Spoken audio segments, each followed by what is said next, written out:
I've had this gnawing regret this last day and a half, and it's reading all this praise for Norm, which again I believe is completely justified, and will endure. And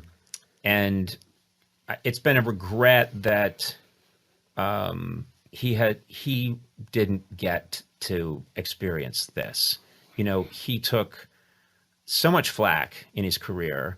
He took so much shit. And yes, he knew that he had fans, but I wish, you know, it's a common wish for people, but I wish he had been able to read the stuff that's being written about him. I wish he knew how beloved he is, and also how in awe comedians are of what he did and what he meant, and how you know, how important he was to the people who are probably the most important people in the world to him. Yeah, you know, and he, you know, I wish he knew that, and that's the one regret I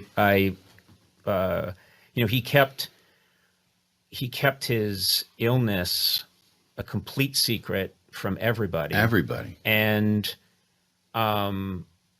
that was his choice, and I respect that choice. See how it's done. But selfishly for me, I wish I had had the chance, and I wish a lot of us wish we had had the chance to go in and tell him, you were a singular artist, and you've really made a huge difference. And I mean, if nothing else, I don't know of anybody that could make me laugh like that. Then it occurred to me, I haven't gotten funnier. The show has gotten really bad.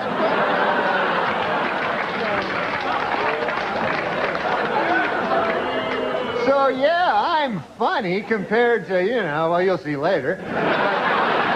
The segment, and he was hoping you'd say 20 seconds. Right. But you said 7 minutes. Yep. So it became a 7-minute show. Yeah, and he's doing that. This has to be understood. He's doing this on the fly. Yep.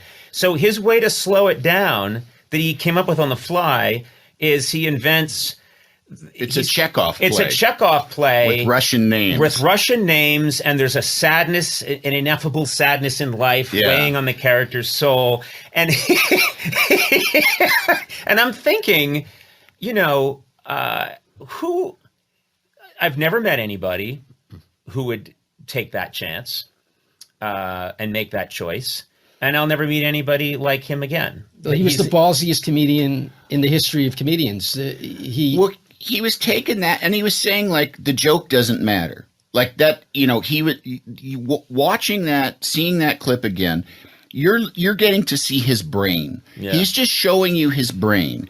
And the notion that the joke is the thing, the joke isn't the thing. No, it's the journey. It's taking a stroll through this guy's brain and hearing the choices that he makes and what he has to say.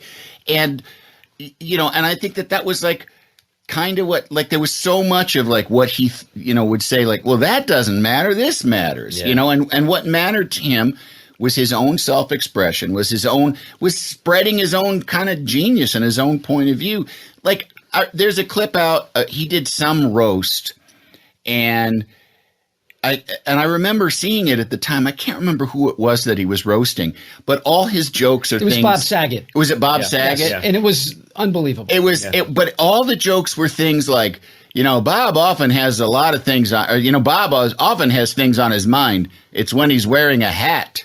Like, it was all these dad jokes, intentionally bombed. Right. And then I didn't even know this, but I remember feeling like, okay, Norm, I mean, you know, these are funny, and you're funny doing them because you can't help but be funny. But this feels a little hostile, you know. Like, why are you breaking from what this? You know, you were invited to a costume party, and you came, you know, in a tuxedo, you know, whatever. He didn't play by the rules of the thing. Turns out, the producers told him, really go for it, really get him. And Norm was like, yeah, you're going to tell me what to do. Here, I'll do this. I'll do the softest, lamest dad jokes I can come up with. Yeah. And it was just a fuck you to the producers. It looked weird at the time. It was funny in a way, but it still was just like, it was Norm doing what the fuck he wanted to do. It was still hilarious. Yeah. Yeah. And Norm it's like Norm couldn't not be funny. Yeah. It's been a tough week here, you know, for obvious reasons. We lost Norm MacDonald this week, which was just, you know, I had no idea that he was even sick. And he's a guy that I knew a little bit. I was definitely friendly with him. If we saw each other, we said hello and we shut the shit, but it wasn't like someone that I talked to on the phone or anything. And I was such a huge fan of his, and I would just always end up running into him. And he just always had that smile on his face. Like, as you talk to him, he would have that smile. Just a really great, warm guy. And I remember, I was trying to think what Norm's story to tell you. This one isn't necessarily funny. It was just sort of random. I went out to go see Bill Cosby in concert right before all the bullshit happened out in Pasadena. And he played this theater out there, which interestingly enough was where they had the 25th anniversary of Motown celebration, which is the first place Michael Jackson publicly did the moonwalk. I saw Bill Cosby at that theater. And I remember they had it all set up where, like, they almost built him like a little living room. He had like an Archie Bunker type chair, a little square rug, and then like a side table where he put his water. And he just came walking out, and there was the mic. There was no mic stand. It was just sitting on the chair. And he just came out.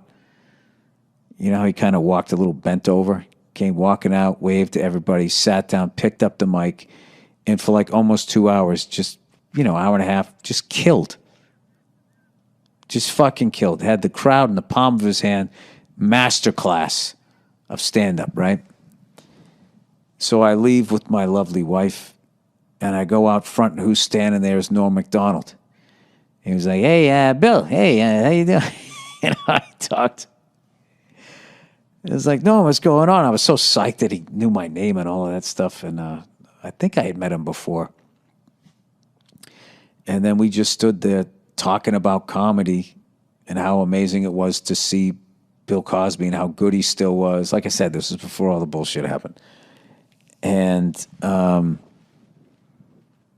my admiration for the guys, it went even higher. That, you know, I understood why I was there, but I thought Norm was so good that he didn't need to be there. And he was still there, still trying to learn and everything. And I was thinking, like, wow, this is why this guy is so fucking amazing. And, you know, he's just was somebody that you couldn't just watch one video of him. Like, you know, I was saying to Verzi how, like, guys like Ric Flair, Norm MacDonald, there's a few people, if you click on their videos, it's like, say goodbye to the next 2 hours of your life, because everything that they did is so interesting and so different and so funny. And one of my favorite Norm MacDonald things that he ever did. Everybody knows now Norm MacDonald died 2 days ago. And I got the news, like everyone else, just absolutely stunned. Had no idea that Norm had not only been very ill, but been very ill for a very long time. None of us had any idea. And there's been this seismic reaction, which is appropriate, completely appropriate in the comedy world. And a lot's been said about Norm. And I just had this very strong feeling yesterday that I needed to talk to people about it, and talk to people who, like me, experience Norm in the moment, and really try and understand what it was about this man, this very improbable, unusual man. What made him so different? And I maintain that, you know, we are accustomed, sadly, to losing funny, talented people all the time, and we grow accustomed to it. I think Norm's impact is only going to grow, and I think his significance in comedy is only going to expand over time, because he was such an incredible talent, and trying to describe what made Norm different is so difficult. And I think so far I think I've read everything that's out there, and I'm hearing, you know, to be fair, people were all taken by surprise. You're just hearing he was an original and there was no one like Norm. And I keep thinking, no one's getting to it. And I just wanted to take a stab today to try and understand. I am firmly on the side of womanhood now, but I am not a woman, nor will I ever be. 3 sentences later, I use the women's restroom because I am a woman. I changed my gender on my birth certificate to female because I am a woman. So there's a little confusion there, right? Not for me. What's wrong with that? Well, here it says I am not a woman. Here it says I am a woman. I always get anxious when... What's going on, Nova Squad? My name is Nova. Welcome back to the channel. And yes, I finally got my wife back on the channel to actually react to some Norm MacDonald videos, and then I've actually told her that this guy is very, very funny. If you guys actually seen my previous videos, yeah, I've actually reacted to a ton of the videos prior to this one. So I know a lot of you guys also asked me to bring her and then have her watch the videos as well. So you excited? Let's do it. Oh, so without further ado, here we go. Do you know Nikki Cox? Yeah. She's still with Jay? She's with Jay Moore. Yeah. But when she was on my TV show, she was with Bobcat Goldthwait. Oh, that's right. Yeah. Yeah. I'm not a skilled interviewer. Let's fucking face it. I'm not a skilled... But what do you think is wronger? Wrong in... More wrong. What do you think is more wrong? Having sex with a child, human being, or an adult pig? Like, you've got to do one. That's the You got to options. do one, yeah. You're on a deserted island. But do you actually think that they would like a man's sperm? A human... A human being's sperm? A woman? Well, who? A woman. A woman would like a man's sperm. Well, yeah, she's been biologically programmed In her through mouth? millennia.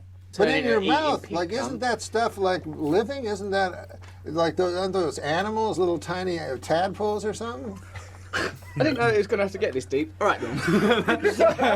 Are you doing this to be a funny thing, or do you really have to kind of I'm doing feel it. No, I feel that I have an oral fixation. You know about that.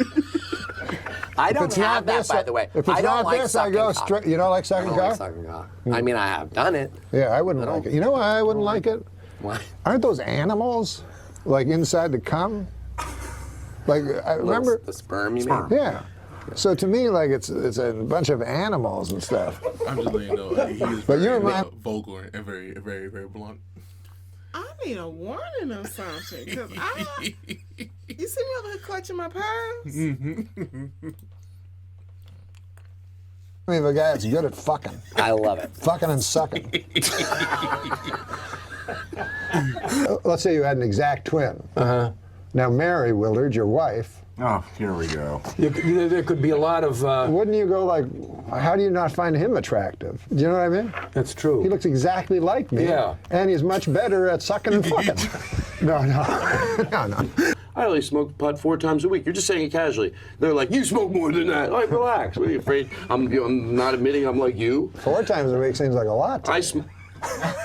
Does it really? A little, yeah, but... Well, it's all relative. It's all relative, Yeah, as long as it's not hurting anybody. Yeah. But it doesn't, as long as it's not hurting anybody, but what about the audience, the stand-up audience? So back. Aren't they the real victims? What's your dream view? You mean the show, The View? Yeah. The Who guests? would you, what 4 or 5 ladies would you want on there? Ooh, that's a great question. Susan Yegley. That's your wife. You didn't even recognize her name. It's your betrothed. My betrothed. I had moved up from San Diego. Polly's like, come, move up. And then I had no place to live. So I slept in my truck for like 3 nights. And I slept at the parking lot of the Comedy Store. And I had no money. and I was broke. No, I was broke. Yeah. You hungry? I go, Yeah. Bad lieutenant. Open your mouth. No, you didn't do. Like a baby bird. Yeah. Okay. So, yeah, and then he. So you said, yeah. Yeah, I go, yeah, and he took me Am I to. hungry? I'm broke and I have no money. What do you think? I'm hungry. I'm hungry. Plus, I want some food. Do you feel you have white privilege? I'm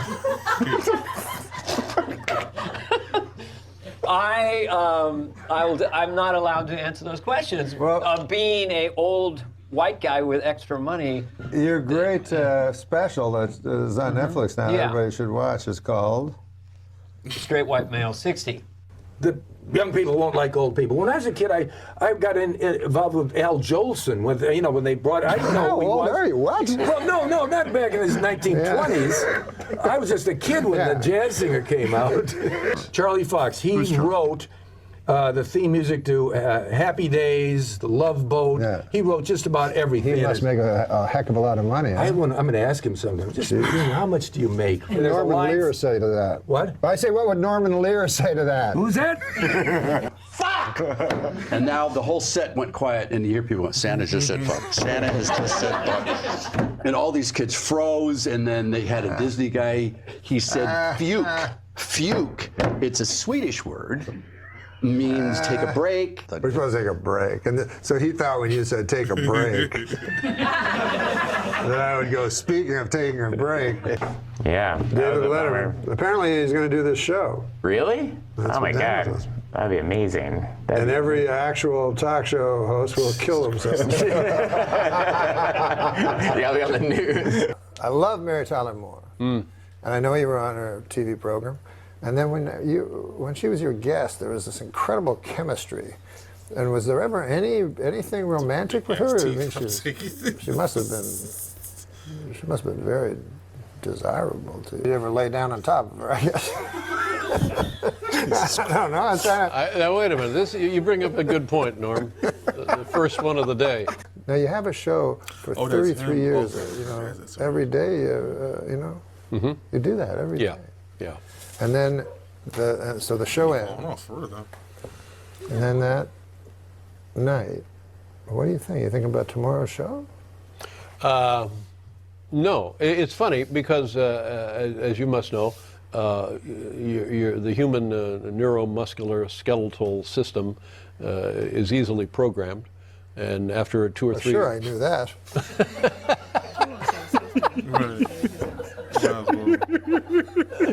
And so after as soon as you said that first word, you could executive produce a show with Sebastian Mancow as the star.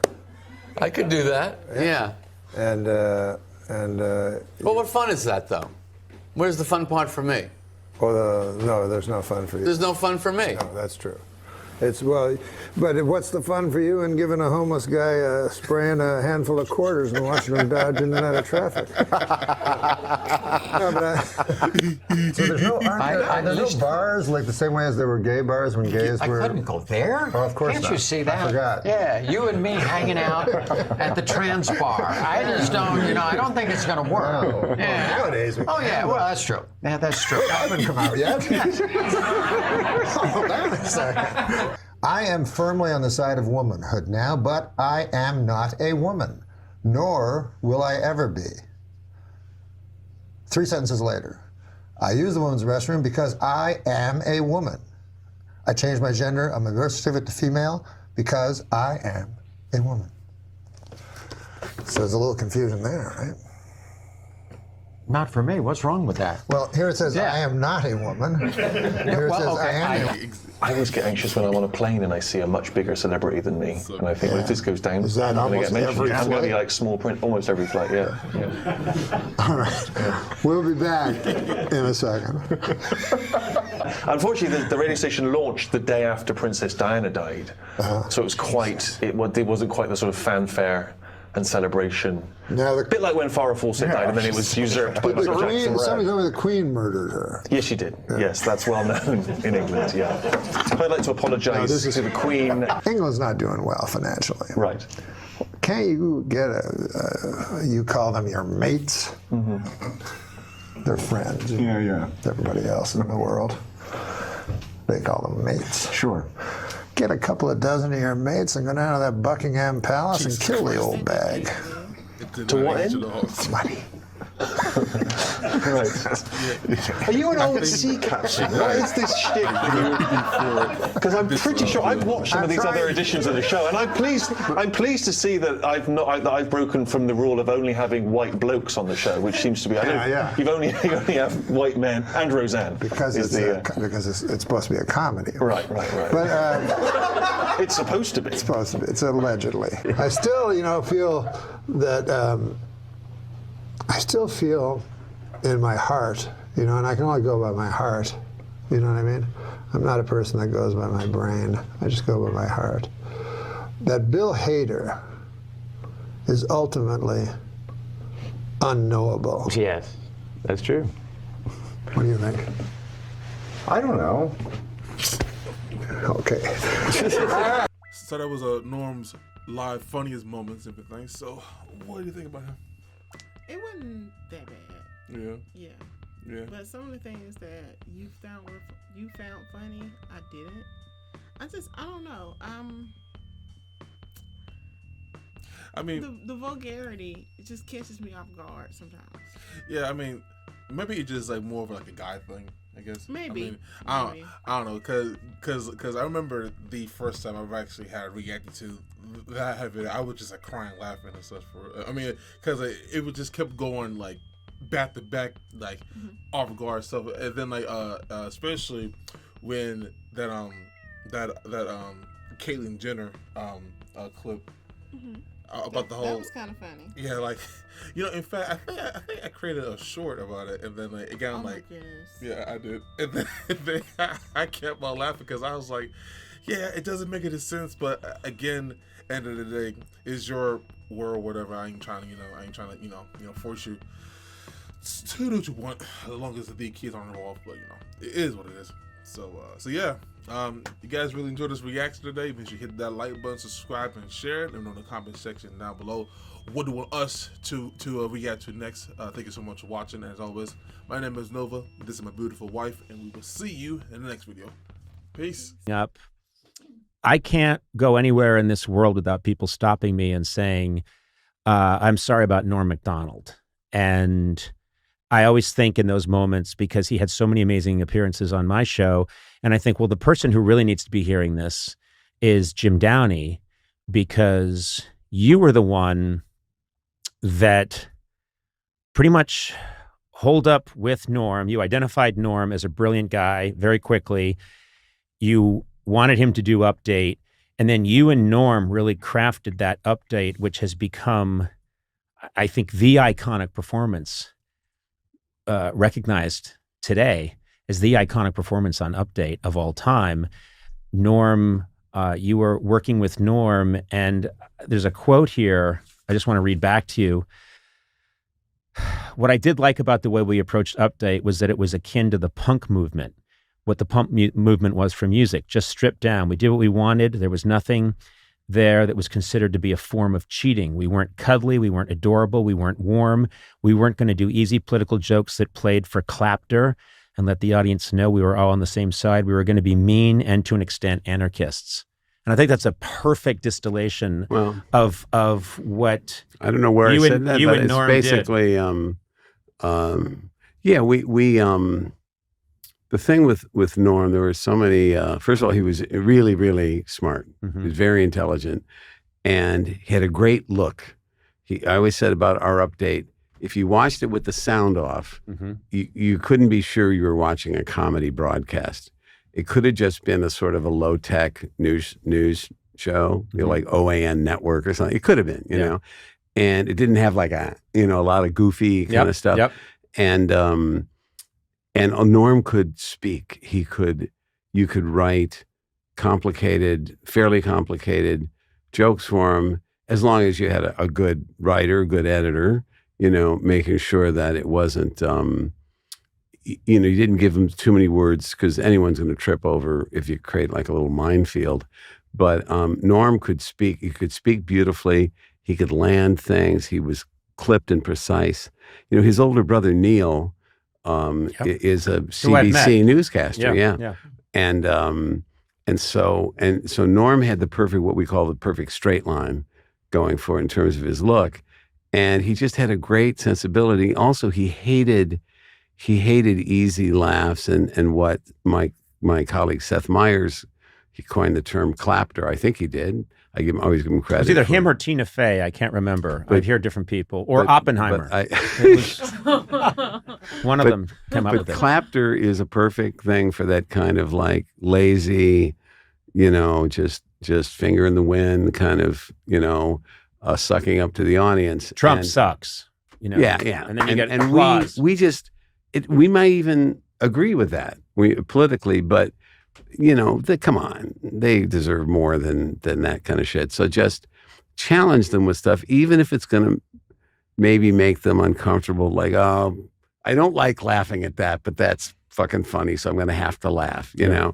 And so I'm trying to think of examples of what I'm talking about. But we would do, and of course the OJ jokes. Well, here's the thing. We're a huge part of that. So the OJ trial happens, and OJ, the murders, and then the trial, and it's and this is where I really thought you and Norm Macdonald seize that moment, because you can have the right tool, but if you don't have the right moment, you don't have it. And I always think in any great movement, whether it's the Beatles in '64 or Sex Pistols in '76, you have to have the moment too. You just can't have, the two have to come together. The OJ trial happens, and you and Norm are writing these jokes that are so fucking fantastic. They're just razor blades. And Norm is the perfect person to deliver them. There's one you wrote, which I could try and do, but you might remember it exactly, but it's, a picture came up of Johnny Cochran testifying. Yeah. I think I know the one you're talking about. And OJ sitting next to him, and Cochran's standing there, and he's holding the knit cap. The knit cap. The knit cap that was found at the scene. And Norm, in his Norm-esque way, says, well, the defense had a bit of a bad day today at the defense trial when Johnny Cochran testified and held up the knit cap that was found at the scene of the murder. He was going on about the knit cap when suddenly he was interrupted by OJ, who said, hey, easy with that. That's my lucky stabbing cap.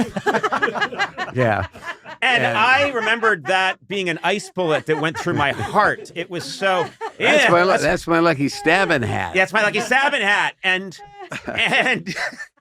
the thing is, and you know this too, he would say something like that, and I don't know where my camera is. It's there, I guess. That's my lucky stabbing hat. And he would hold in this way that nobody does. Hold and hold and hold. And he would do it for a joke that killed, as that one did, but he'd also do it for a joke that he liked, or that you liked, or that you guys liked. Yeah. And if it got nothing... It was like, it wasn't, some people said, you're punishing the audience for not liking the joke. No, we're giving them enough time to appreciate it. But it's funny you mentioned I decided years later, because you have to have distance on this stuff to realize that a lot of, there was a through line to our OJ jokes, which was him, it was all cell phone stuff. Yeah. So that the standard OJ joke would be, so it would like that one you just did. I think the way we got into it was like, though OJ may not have helped his case when he blurted out. Yes, yeah. Of course. Hey, easy with that. That's my lucky stabbing hat. But there was one that was like, was OJ Simpson high on drugs the night of the murders? Absolutely not, says a defiant OJ. And a simple test of any of his blood found at the crime scene will prove it. And then there was one like indignation. Indignation is so good. There was one when like O.J. Simpson had been criticized because the first Mother's Day after the murders, he played golf in Scotland. Yeah. And it's like this weekend, O.J. Simpson playing golf in Scotland was heavily criticized for missing the first Mother's Day and not spending the first Mother's Day since Nicole Brown Simpson's murder with his children. And angry Simpson responded, "Idiots, I didn't spend Mother's Day with my kids because I killed their mother." And so it's basically, but there was one, there was one joke, and by the way, it was Frank Sebastiano and Frank wrote a lot of great jokes for that segment, and he's the guy who contributed this joke structure. It'd be like several Navy warships have joined the search for an overturned thing in some of the most shark-infested waters on Earth. Also joining the search, the sharks. Yeah, and became like a there's a one that I remembered, which is the rock group Better Than Ezra, or pop group Ezra. Better Than Ezra came in second, whatever. This week Rolling Stone released its list of the top 10 college acts on the summer tour. At number 1, Better Than Ezra. Number 2, Ezra. He also had one that was we could do these forever, but he was talking about kickboxing. And he was just like, and he's doing update. And he said, of course, popular is kickboxing, an incredible martial art that combines whatever, the art of like punching, the martial arts of punching, karate with kicking. And he just stares. And, because kicking on its own sounds like such a lame.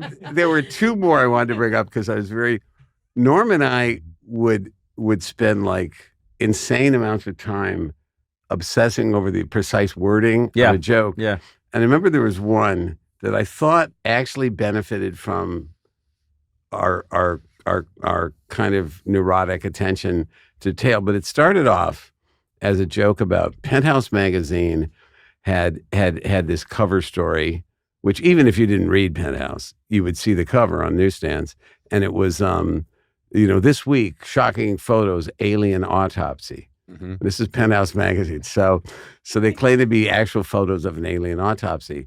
So the joke we started out with, which I think would have been good enough, was this week Penthouse magazine released its much awaited photos of an alien autopsy. According to those who've seen the issue, the photos were sharp, clear, and easy to masturbate to. And so anyway, then I thought, like, you know what?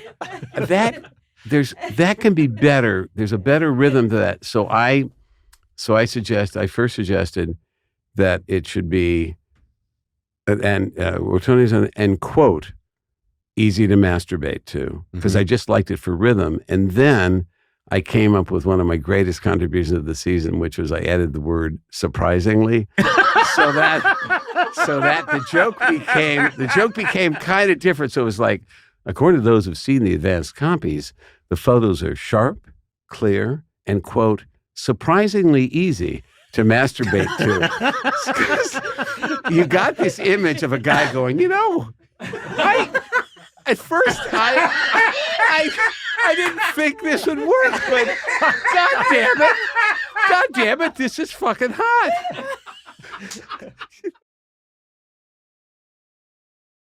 All right, the boxing world is still buzzing after the release of Mike Tyson from an Indiana prison after serving a 3-year term. Here with a message for Mike, his Weekend Update correspondent and my hero, Adam Sandler. How are you? Hey, by the way, Mr. Tyson, this is NORM MACDONALD. He's our new update guy. You'll love him. He's been telling the funniest jokes about you giving it up in prison. Mr. Tyson, I'm not Norm MacDonald. I don't even know who Norm MacDonald is. I'm Kevin Nealon, and that's news to me.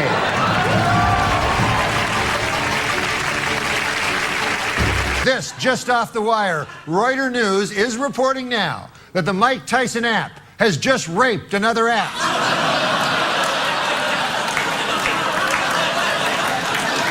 I do want to ask this. So, Pigeon is voiced by none other than legendary comedian Norm MacDonald. Mike, have you ever met Norm MacDonald before? Well, yes, I was about to correct you. He's mythically absent all the time. He's a mythical legend. We don't know if he even exists. When I'm on the streets, everybody comes, because he has a big fan base, Norm. Hey man, you working with Norm, what's that like? Hey man, you working with Norm MacDonald, what's that like? I said, he's a great guy, man, a great sense of humor, he's a really sweet guy, you know, and all this time I thought I met him, but I've never met him. I was talking about Jim Rash all the time. I don't know Norm MacDonald. I don't know if he exists. I just know he's legendary, he's mythical, everybody says he's great. And it's a great mystery to me. So you met Jim Rash thinking that he was Norm MacDonald, when in fact it was Jim who does the voice of the Marquis. Yes, this is true. Larry, when you're writing stuff like Norm's character, the Pigeon, is there any line that Pigeon won't cross? Even in this episode, you saw what he was doing, and he really gets into it on practically every episode, but this one in particular, I thought he shined. Well, first of all, I'm not just a writer. I did play the voice of that whale. I don't want to get anybody's stars. Oh, well done. But he's whaling, baby. But yeah, you know, I think the second year now we have a good, we know the characters so well that, you know, although what Pigeon says is shocking, you know, it all is true to his character. You know, his and also it's like, I think the reason it, hopefully it works, is that Norm himself is cerebral, brainy comedian. He's really not vulgar and crass. And so his getting to play a character like this, it does play against type, and I think that's why he can get away with being so gross on the show, because you can just feel the Norm is smart. And, what's that? He's cerebrally invisible. He's cerebrally invisible. It's true. That's true. What can you say to that? Yeah, it's shocking that Norm and Mike have never met. That's terrible. Maybe season 5, 6, we could arrange a meeting. There's a possibility we may have to kill off the pigeons. You know, we're gonna hire he's gonna employ a cat in the show next season, and so Pigeon's gonna have a really difficult time in dealing with the quagmires of life on the Tyson Mystery Show. Researchers in Russia say that the dolphins have a distant spoken language of their own. You're saying that dolphins have a distinct language all their own? So what's the solution that they use the N-word? Ooh, that they use the N-word constantly. No, what word do they use? Nigger word, N-word. Oh, yeah. What'd you call it? Dolphins? The what word? Nigger. Nigger, ninja. Word, yeah. Say it. I want to hear you say the word. I don't want to say it because then it'll be on tape forever. I say it in my private life many times.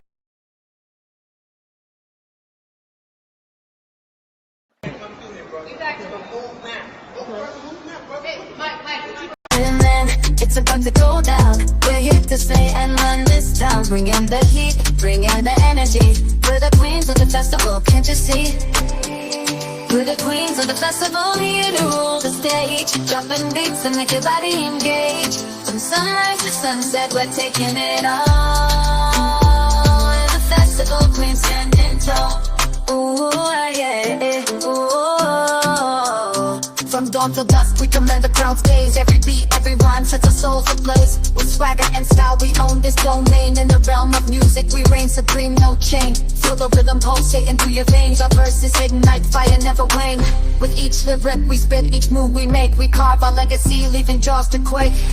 We're the queens of the festival, here to rule the stage. Dropping beats and make your body engage. From sunrise to sunset, we're taking it all.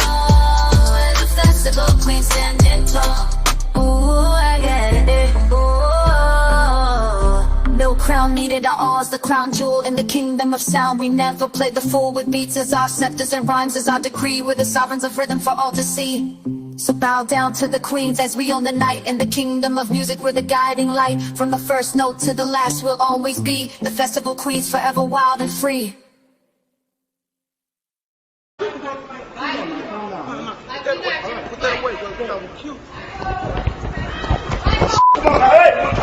Say it, hunky. Say it, hunky. Say nigga, hunky. Fucking say it, hunky. Listen, am I wrong or am I imagining that? Nah, say nigga, hunky. Say it, hunky. Come on, cracker. Mike, I have to ask you a question. Say it, say it. I can't say it. Let him make him say it. Mike, make Adam Egan say it, Mike. God damn.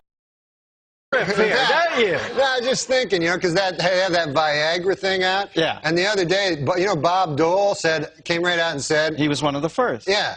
And you know, you don't want to hear about Bob Dole's cock, you know. I mean, President Clinton's cock, Bob Dole's cock. What the hell? But mostly, an old man like that, an old man. You don't want him to have a super hard cock. You know what I mean? Why? Why? Because an old man, you want him to be got a pipe going, a newspaper, the dog at his feet there.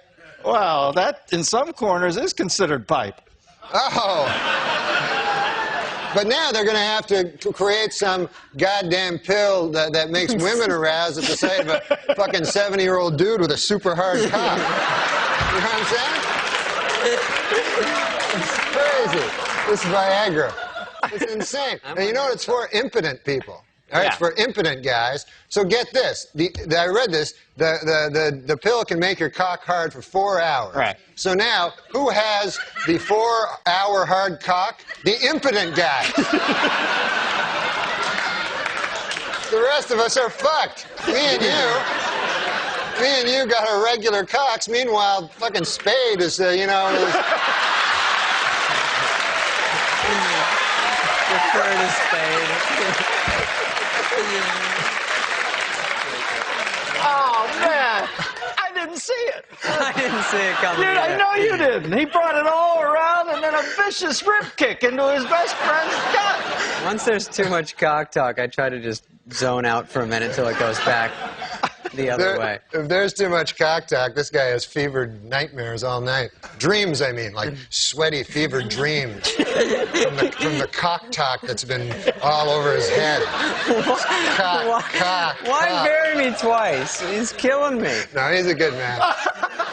That erased it. All right. No, he's a good man. Who cares? After all that, that's the whiteout he puts on. Yeah, I know, it's awesome. After he talks about you doing chin-ups on cock for 18 minutes. No, he's a good guy. If you're gay, he's a completely straight guy. He gets a lot of ladies. You know that about him with the ladies. Don't say ladies. Women, girls. Okay, thank you. Ladies, what are we, fucking on an FM station here? He's Don Cornelius. But these gay guys, man, I was reading, you know about These gay guys. I haven't even said hi yet. All right.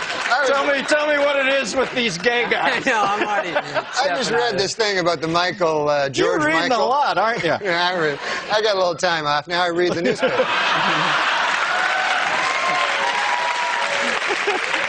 And this really strikes me about the gay community. I don't know if they're a community, but...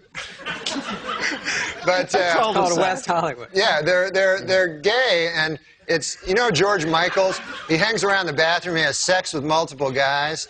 This is no way. You got to get it right. Hangs around the bathroom, and it was described as a lewd behavior, but I don't remember sex with numerous guys. Well, is that what you took away from it? What does he do? What were you, in the next stall? I could have been just having a nice bathroom regular thing. I don't know what lewd behavior is, but I don't know that he was in there with numerous guys. But anyway, go ahead. We get the gist of it. This is definitely a gay thing, like, because this is a pop superstar. You know what I mean? You're not going to walk into a bathroom and all of a sudden Farrah Fawcett's like, ah, you know? You're not going to... What? I love it. What I'm saying is, why would a famous what was she doing? Was that some sort of cervical belt sander thing, or what was that? Oh, Christ, what are you, Linda Blair? They do. That's what they do. Right? That's what ladies that I know do. But good to know that primetime exposure's paying dividends there. But I think that's what it is. It's that the gay, that's why they have separate bathrooms. Let's face it. If they had women and, women, as you call them, I call them ladies. If you had them in the same bathroom, like Ally McBeal. Like you go in the bathroom to do your business, see a man about a dog there, and you're in the bathroom. You're in the bathroom. All of a sudden, a beautiful lady comes out. Oh, here's my vagina and breasts. You're going to be hanging out at that bathroom a lot. So I don't blame anybody for anything. Can you believe Olmeyer didn't get him? We're all the same, man. Have you ever met Olmeyer since then? Don Olmeyer I met once, after he fired me. Yeah. Then I went and visited him in his office, which it wasn't an office I've never seen. It was like a wet bar and a bunch of weird sports trophies. He's a big sports guy, Yeah. So he explained it to me what happened, but he did it all with sports stuff, like you said, man, you see, you're the number 3 hitter, but now you're going to be number 8. And then later on, Ken Griffey will show up. I didn't know what the hell he was talking about. And then I said, well, Christ, man, what the hell am I supposed to do? And he goes, I don't know, just walk it off, And I'll put it in sports terms why you got fired. You were fucking with OJ too much. That's exactly why you were fired, man. Well, I don't know. That's his buddy. Yeah, it's his buddy. Yeah, well, that's why you got canned. OJ's a good guy. I mean, he's not... Well, we got to end on that, Normie, but there's what they'll remember you by. OJ's a good guy. Man, Thanks for coming on. Norm MacDonald and David Spade. Stick around, guys.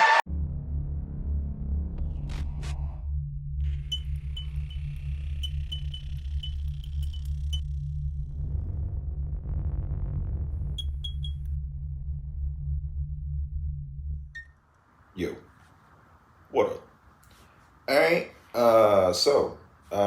we got another one from Norm MacDonald. Okay, Norm MacDonald. Yes. What we got?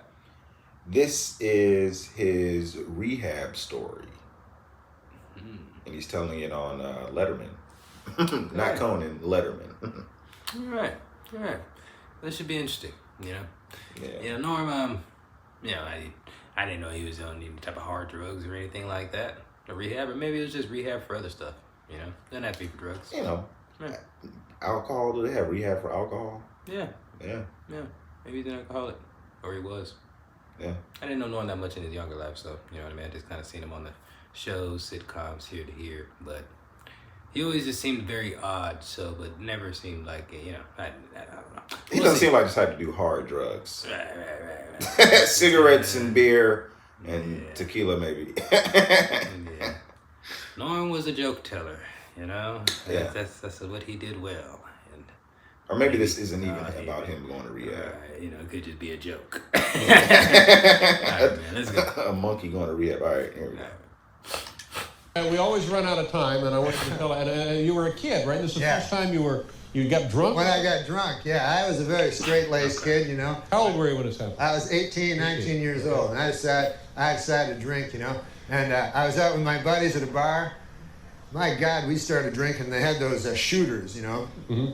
Those are hard to take, You can't gauge them, And before you knew it, I was so crazily drunk, like just drunk out of my mind. And so then time passes in a weird way, and my friends, they wanted to leave the bar. Right. Like, yeah, let's go, right? I'm like, ah! I went crazy all of a sudden, right? So I'm like, why should I leave? We're having fun here at the bar. You guys leave if you want, right? So they go. And I'm making friends with everybody, man. There was a fat guy with a beard, and there was a jukebox. It's like a Western movie, you know what I mean? And there's a bartender, there's all kinds of ladies and everything like that. And everybody's my friend, right? So I'm getting drunker and drunker with these shots, and they're all crazy, dirty sex name shots, like, oh, yeah. Here, have a dirty sex, whatever. They make you order them to humiliate you. Yeah. You're such a drunk loser. You're like, can you have sex with my? I get all drunk, and then I go into the bathroom, and a dude gives me some pills. He has some pills. Oh, no. Yeah. And you're not supposed to ever mix pills with booze. Is that right? Yeah. And then any doctor... They told you up at the Mayo Clinic? Yeah.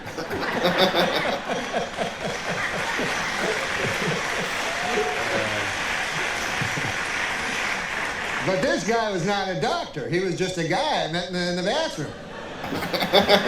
Even worse than a GP. He was worse than a GP. His name, though, was Dr. Midnight. But I found out he was not accredited. Not really a doctor, no. So anyways, so I take these pills, and what they do is, they say that you're not supposed to mix them, but on the other hand, in one way it works. So I'm like so drunk now and having so much fun and everything. Hey, fat bearded guy having an arm wrestle with him. I don't know how to arm wrestle. Then all of a sudden I'm playing pool. I go to shoot a thing of pool and I fall down right in all the pool balls. And then I just black out. What's called blacking out. Yeah. It's not passing out. You black out. You don't remember anything. Oh yeah. I wake up, right? I'm in a bed, but it's not my bed, you know? And I look beside me. Who do I see? The fat bearded guy.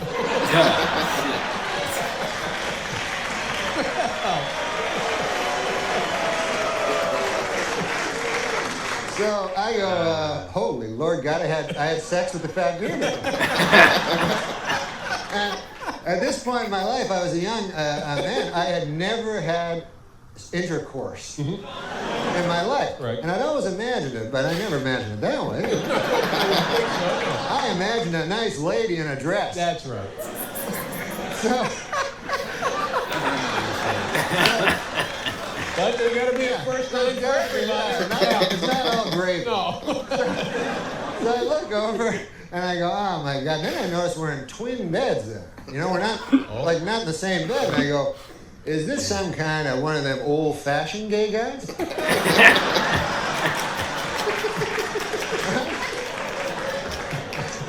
There's no such thing. No. Gay guys are generally not old-fashioned. They're right on top of the latest thing. Right on top of the latest thing. Yeah, That's right. And they're so ahead of things, they have sex, and they don't even use a lady. So anyways,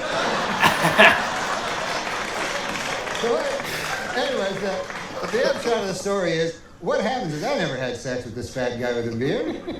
This guy had checked me into a rehab. This guy was like a dirty drunk, and he took me for a dirty drunk too, right? So I'm like, what the hell? He says, yeah, man, you know, I'll go here and rehab, man. It's good for both of us. And I'm like, yeah, I got. So I had a big, like a robe on and fluffy slippers. They wouldn't give me my clothes, right? Oh, how long were you in? They had a bag of my clothes somewhere. They wouldn't tell me where it was. Would they let you out? No, 3 days I had to stay. 3 days?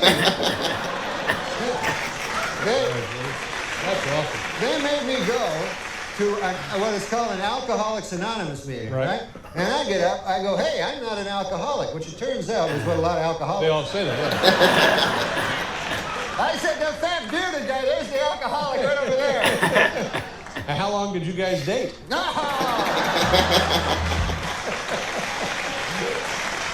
Ladies and gentlemen, it's Norm MacDonald. We'll be right back.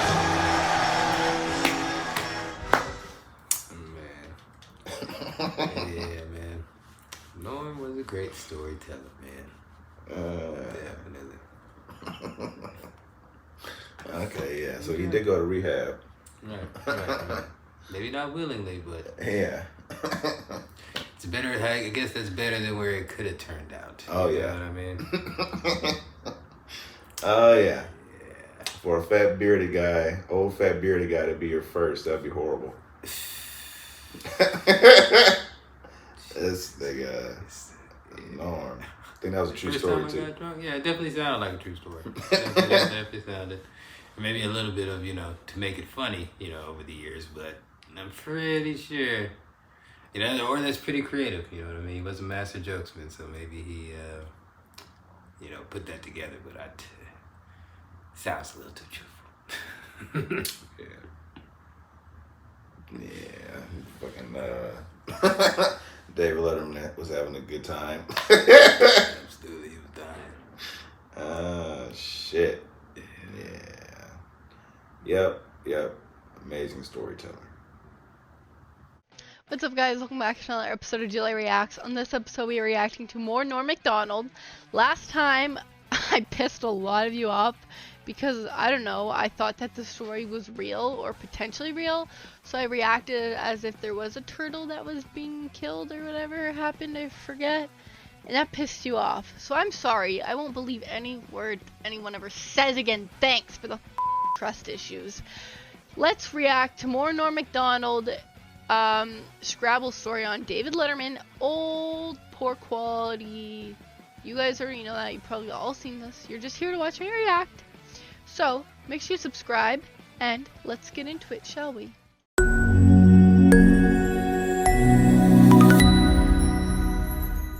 Good things about this, you had some time off. Have you taken some vacation? Have you gone anywhere, traveled? Yeah, I went. I wanted to get away from all the showbiz, crazy showbiz. Yeah. So I decided I'd go on a vacation, you know. Great. And I don't like to go to hotels because all my years of doing my nightclub act, I don't like hotels. Yeah. So I decided I'll go. You know, my buddy tells me, he goes, "Hey, you should go to one of them bed and breakfasts." You ever hear tell them? Oh, yeah, sure. Yeah. The I idea like it. is you go there, it's a guy's house, and you live in his room, and then he makes you some breakfast. Right. Very yeah. It's very personable. Thumbnail. You know. That's it, sure. So I looked one up on the internet there, and I found one. I went to Vancouver Island, Victoria, which is beautiful. Oh, my God. It's God's little country. And so I go there, and I look up my place where I'm supposed to go. I have it on a little piece of paper. And I knock on the door, right? And there's no answer. So I knock again, and there's still no answer. So finally, I look like in the window there, and there's an old man sleeping on a couch, you know? Yeah. So I bang on the door, ringing the doorbell, you know? So finally I hear like, "Hey, keep your pants on there," you know, from the inside. And he comes to the door, old guy, you know, but I'd say 80, 85 years old. Old Harold Delaney was his name. Harold Delaney? Yeah, nice No enough gentleman, way. you know? And so I got in there, and I says, well, I better go to sleep. There's no one else See, like, do I believe that this story was real, or is he making it up? I don't know. Clearly, I can't think too much into the details. there, you know? Like, I thought it'd be like a whole bunch of people in different rooms, you know? Yeah. And it was just me. Yeah. So I go up and I go to sleep, and I'm ready to go to sleep, and a knock comes on the door, right? A knock on my bedroom door. Right. So I figure, uh-oh, old Harold Delaney wants to have sex with me. Oh my. That's the first thought that went through your mind, huh? Well, I'm a young fella. These days, anything not a goes. bad-looking guy, sure, yeah. I'm not Traveling alone, why sure. not? And of course, I didn't come to Victoria to have sex with old Harold Delaney.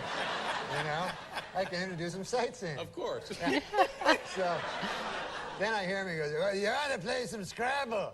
Oh, Scrabble. Yeah. So I say, okay, that's good. Sure. I'll play some. That's so cute. Scrabble. So I go down, and he pulls out this old Scrabble game there, and we start to play, you know, and I like Scrabble, you know. So I get the first turn, you know, because I picked the lower letter, and so I get the first turn. So I make rabbit, you know. Pretty good. It's a good word. And then I do it pretty quick. I take like a couple of minutes, and then old Harold Delaney, he takes like a half hour. Oh, God. Word, and the whole time, he's not talking. He's not telling me old stories. I like hearing old stories, you know. And instead, there's He wants stories to share, of course. like for a half hour, it's just Harold Delaney going. No. So then, Like, why are we clapping like crazy? Like, he just donated money to a fucking charity. and after a half an hour of that, you know, I'm just sitting there. He comes up with his word. It's hat. No! That's his word, yeah. Hat. So he puts it, and he takes the word. When I play Scrabble, I actually love Scrabble, but I get so frustrated when I can only come up with a 3-letter word. I'm so embarrassed to put down hat. Hat, and then he puts it like way in the corner on that triple letter score. Right. The Whoa. triple word, the red one Right. that you want to get to. Yeah. You can't just But do you that. Can't just put it there. No. It's got to have some relation to rabbit. Yeah. Yeah. You got to move up there, you know. But you could use the T from rabbit to make hat, but. And finally get to there. but instead he just puts it right there. Right. Oh, no. So I go, all right, you know. And, so then it's my turn, you know, I do something, and quickly, and then again, the same thing, like, you know, and then time going by, and then every word, and I was coming up with good words, you know, I had sleigh, you know, a sleigh ride. That's good. Avocado. Oh, There's a a V. 7-letter word. Yep. V, that's gotta be good points. You get 50 extra points. I'm still way behind him. He's just freelancing the board. Yeah. 3 extra points. And so finally I decided I'm gonna I gotta say something, you know? So and all his words were like cup and hat. And I think it was just like things he'd see around the room, you know? And so I'm playing excellently. I should be in the lead, but instead I'm like 1,000 points behind. And finally, like, I gotta say something, you know? So he puts boot, you know, up on this triple, and it really annoyed me because I was building towards the triple letter. And he just puts boot, and so I said, finally, I gotta say something here. And I go, hey, old Harold Delaney there. I don't know, you can't put boot there. And then he goes, you never heard tell of a boot? Oh my gosh. So I go, no, I know what a boot is. I'm just saying. He goes, if a fella goes out there, has to wear a boot. So I go, no, I know I made avocado. I know a boot. You know? Yeah. And it just took him forever. And also I noticed a weird thing. There were no blanks. You know how you have the blanks in the game, and it's always good to use any letter, right? Yeah. I realized there's no blanks in this game, and I figured old Harold Delaney must have, when he got the game, figured, what the hell is that, you know, and throwing it away. Can't use it. Yeah. How was the breakfast? Did you have the breakfast? That's a good question. No breakfast. I got up the next day. I was so hungry from playing Scrabble all night. So he says, hey, Harold, how you doing there? How about some breakfast? And he goes, I've never been much for breakfast. Oh, my God. So I go, oh, all right. So I go, I guess I'll go down to McDonald's and pick up some breakfast or something, Harold. And he goes, can you get me an egg McMuffin? Oh, see, story real, story fake. I guess it's still fun one to hear. I want to know how much you paid for this bed and breakfast, if it's so true. Not like I would know if it's expensive or not, because I wasn't alive back in that time, so I didn't know how much shit cost back then. You know what I mean? Okay guys, I just wanted to show you my merch real quick. You don't have to buy any, obviously. I'm just thought it'd be fun to make some merch, and if you want to purchase it, go ahead. I have had my first sale, and I appreciate you. I don't know if I should shout you out or not. Give away names or anything, but thank you so very much for supporting me. Thank you all for supporting me. It means a lot. I hope you all enjoyed this video. Make sure you subscribe, check out my Patreon if you want more, and check out my link tree below if you do want to check out the merch and all my socials. I appreciate you all so very much, and I hope you have a great day. And there's Charles Woodson. How about that? And what a season he had.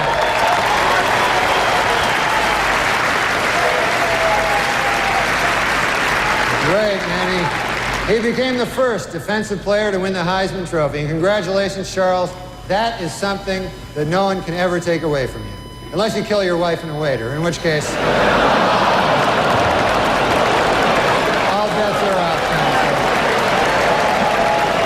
Just a word of advice. God bless you. Watching your set was like watching Henry Fonda pick blueberries.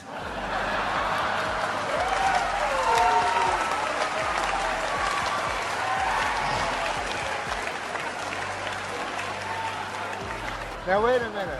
What's that? Oh, he wants to say something. Why, I don't think there's a person in here that would not love to watch Henry Fonda pick blueberries. You've admitted that you're lazy. I think you've read 6 books in your life. I've read 6. 6. What kind of a woman would be attracted to you, do you think? Well, I have a lot of money. Oh.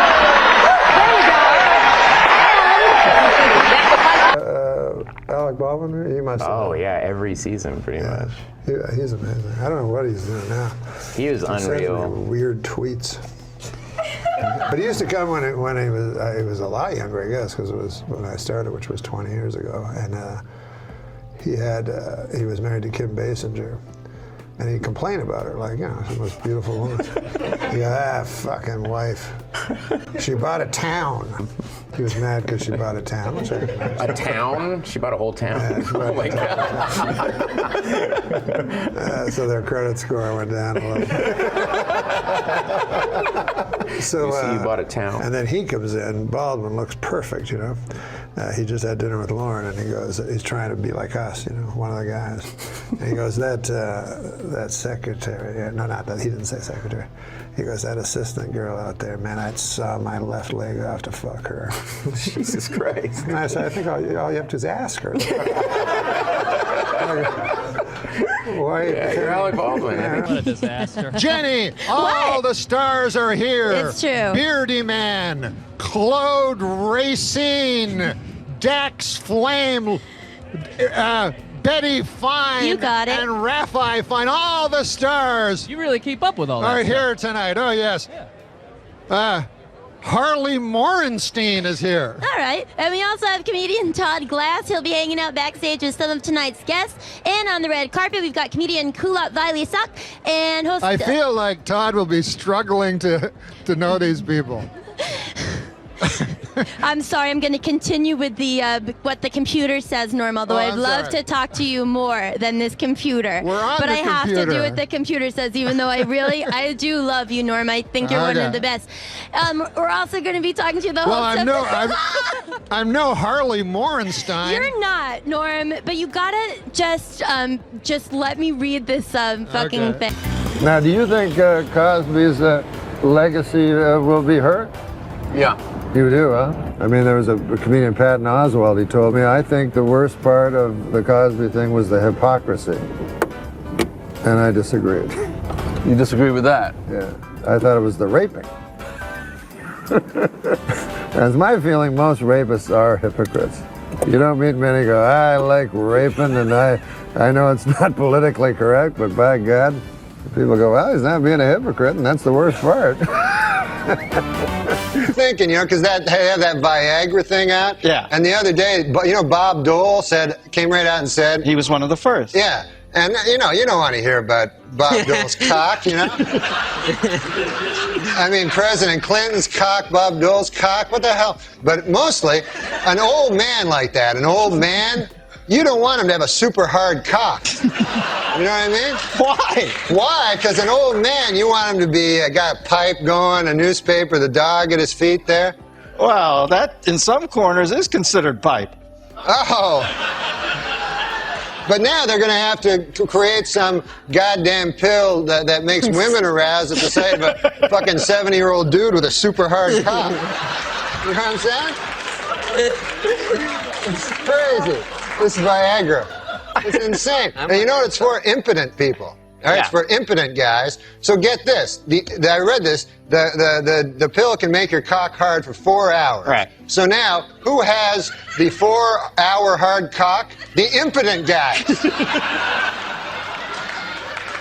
The rest of us are fucked. Me and you got our regular cocks. Meanwhile, fucking Spade is, Defer to Spade. Oh, man. I didn't see it. I didn't see it coming. Dude, I know you didn't. He brought it all around and then a vicious rip kick into his best friend's gut.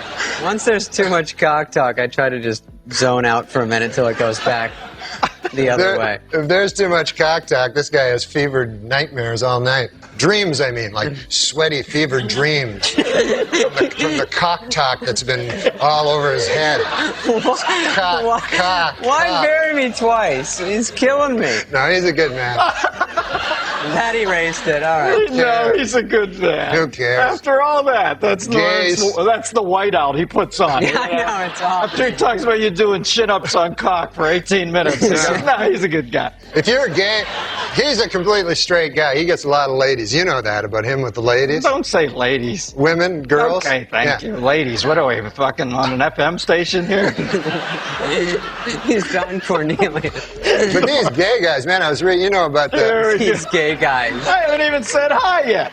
Do you know about this girl? She's mad at you. Greg was interviewing some girl and she was going off. I know who it is. What's the girl's name? You know, me and Norm have worked with her before. That's why he's going to laugh when I say the name. Laura Keitlinger. Hates your guts. Did you know she hates you? No. Oh my God. Do you want to hear the clip? By the way, wait, can I interrupt your old friend, Norm MacDonald? Did you guys write together on, He's not a friend of mine. Roseanne, right? Well, I was just using it loosely. Now, you had a reaction just now to Norm MacDonald. Mm-hmm. Not a friend, not a fan. You worked with him, though. Mm-hmm. At Saturday Night Live. Roseanne. No, I missed him at Roseanne. Well, I came in and he was supposed to be the my guide through SNL, and it turned out that he is a shit stirrer. He was busy pissing in a bucket in front of people. Well, no, he loves to pit people against each other. You know, it's funny that you said that because he's probably one of the few people I really don't like. Wow, I've never heard that about. Everyone loves Norm MacDonald. Well, I mean, I barely remember Laura from the show, except for her hit characters, obviously. I don't even know who she is. But She's very talented. She makes Morweena Banks look like Gilda Radner. But no, she came in directly after me, so I wouldn't be her mentor. Yeah, I'm not going to guide any lady through comedy. That would take me, first of all, I'd have to figure out how a lady could do comedy. And then I'd have to... You strike me, Norm, from what I'm getting from this conversation, you are a man's man. Do you actually believe that women can't be funny? I'm being serious. Are you kind of more in the school that guys are funny comics, just somehow women can't make that transition? Well, I don't know about you, but when I was in fucking school and shit like that, I'd be in high school, and you could hear peals of laughter, and you'd run over there, and there'd be a big group of people laughing and laughing. Who'd you see in the middle? Abroad. Get to O.J. O.J. Simpson's lawyers say they don't want the families of Nicole Brown and Ronald Goldman in the courtroom during the trial. They're afraid the presence of the family members will just remind O.J. of how much more killing he still has to do.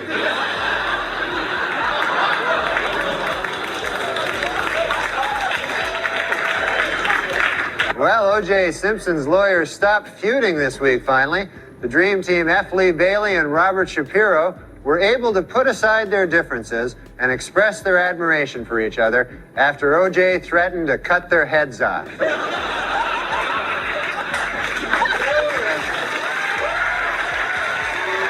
You see the Kramer thing?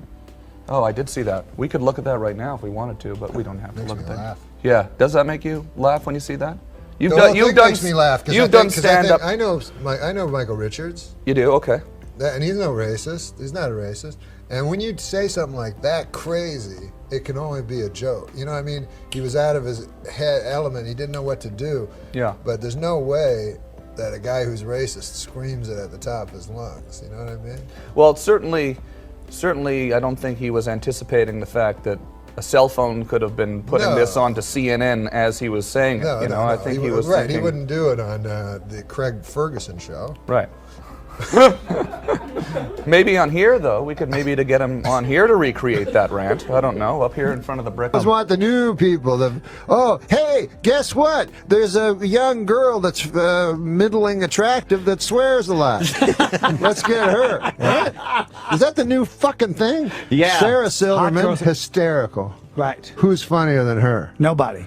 No, except dudes. But, Nobody. but we got a lot of power here, a lot of juice. Mr. Roel Arledge is here, of course, the chairman of ABC News, and a lot of crazy stories coming out of that division, stories about this person sleeping with that person and all that, scandal after scandal. If you heard the latest, I heard this just the other day. There's a rumor that last week, a certain gentleman in ABC News, he went to a party and he got really drunk and he ended up having sex with his own wife. I don't know. I don't know how these rumors get started, but you know, it's probably just a vicious rumor, really, you know.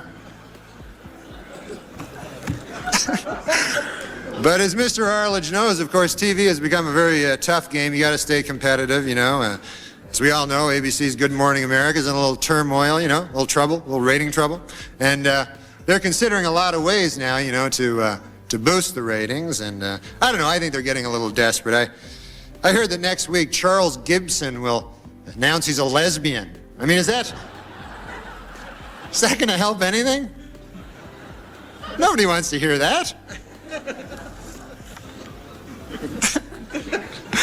Martha Stewart is here, and she wanted me to tell you, don't let the busboys clear your table off tonight, because a little later Martha will come up here, and she's going to show us how to take those old discarded fish bones and make a beautiful birdhouse. So...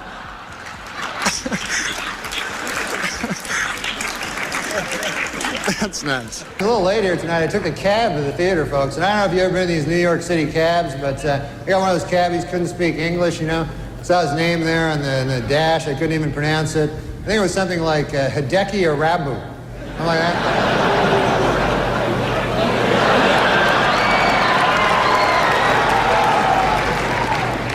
Arabu's been having some trouble, man. They fired his translator. Steinbrenner fired his translator. And people see that as cruel, you know, but I don't know, you know. I mean, if you're not doing well in Yankee Stadium, you know, do you really need a translator? Do you want that, you know? You know? Hey, what'd they say? They say you suck. You should go back to Japan, you dirty foreigner. Okay, I got it. I'm trying to pitch over here. How do you figure out how much to share about what goes on behind the scenes at SNL? Because I know that you were talking about Eddie not doing Bill Cosby on Howard Stern's show, and Seth Meyers wasn't crazy about that. He came out about the Ellen and said, I wouldn't have told that story. Seth Meyers said that? Yeah, he said, do we have the quote here? Just bring up the quote. He said, I wouldn't have told it. I feel the same way. I think when you're at SNL, you're seeing so many different things behind the scenes. There are often things to give away that are yours to give away. Norm played it in a way that is very Norm MacDonald. And he went on to praise you, but I don't know what that means. I mean, how do you choose what to reveal and what not to reveal, what to share and what not to share about an institution as powerful as SNL? I always think, what would Seth Meyers do? It's ridiculous. Do you have like a necklace or something with a WWSMD on it? And whenever you're in a pickle, just hold that. And what would Seth do? Yeah, because, you know, if you really want to be really funny, then that's what you want to do. You want to think, what would make Seth Meyers laugh? That's how I live my life. What do you think of his show? Of what show? The Seth Meyers show. It's not something I would do. You like George Bush, don't you? I love George Bush, man. He's a good man, decent. You know, none of this. He's, you know, he's not a liar, a crook, murderer, or anything like that. So it'd be good to get the. See, I think we should get the homicide out of the White House and get like a fresh start, because we don't want any more murderers. I think we should just go on to the next question. Who are the murderers? Yeah. Oh, Clinton, he murdered a guy. Yeah, you know, we're not allowed to. You're not allowed to put out no accusations without. That's a little too far. That's the way it does work. Let's just go on to the next question. Yeah. This is not my week. What can I tell you? Oh, it's not mine either, and I'm being very nice. Okay. Be a good boy. Now, Norm. Do you never hear that? No. Listen, no, we don't need I don't want to get into this, and I don't want to hear it, and this is not the place to make those accusations, and you're supposed to be funny. Let's get on to the next question. So get with it. There you go. This is a live show. Why? Norm, but you have been properly chastised by Barbara, so I'm now going to ask the next question. I thought it was a matter of record. Shut up. Shut up. Look, okay. Let me do this, okay? I'll tell you what's a matter of record. You will not be invited back if you don't shut up. All right, now. Oh, how about this? College freshman Scott Damerow, Larry, set a new world record by using his head to bust 142 eggs, and he now officially holds a place in the Guinness Book of fucking retards.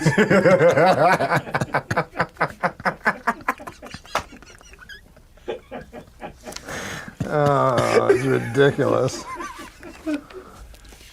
just ridiculous. Why are these dirty? Ladies and gentlemen, this is something exciting. Our next guest made his stand-up debut. I did not remember that. This man began his television stand-up debut with us 25 years ago. Didn't know that. I didn't know that. Very talented actor. Nobody funnier.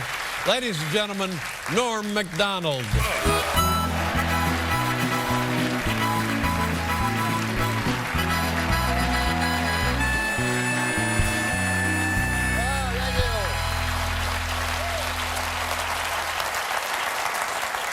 Thanks, guys. Listen, I don't want to brag or anything, but me and Oprah are making the same money tonight. But the show has loosened up considerably. I noticed I was watching Oprah and Dave talking about weed and booze. And I don't do either of those. The hardest drug I ever did, LSD.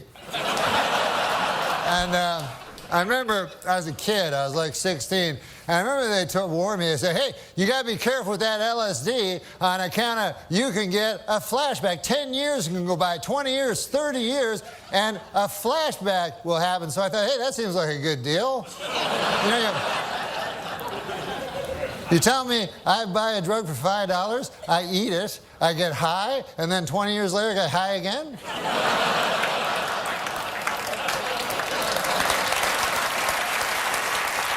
That's not the point.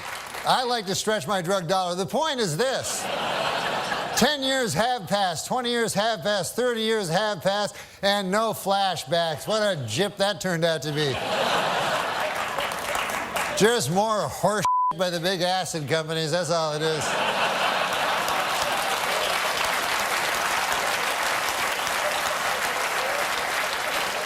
But I can't believe it's been a quarter century since I made my television debut. It was all different back then.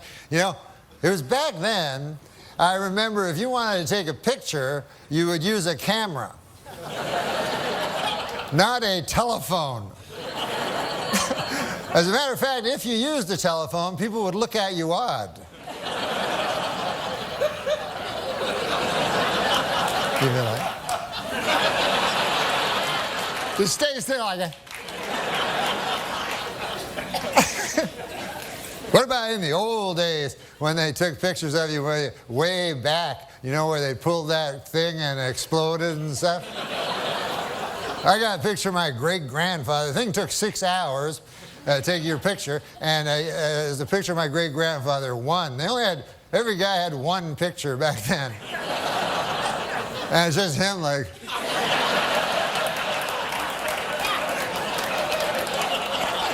I gotta get back, feed them hogs.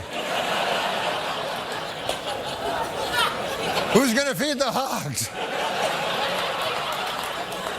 Somebody gotta feed them hogs. Now, in the future, of course, it'll be different. 50 years from now, people will be going like, hey, you want to see 100,000 pictures of my great-grandfather?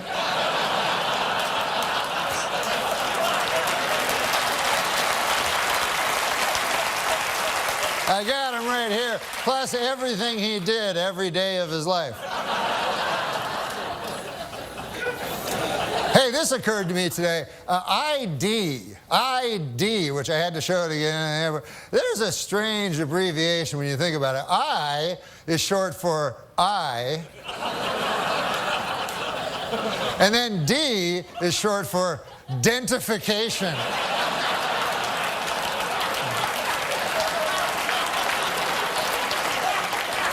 They could have split that one up a little better, you know?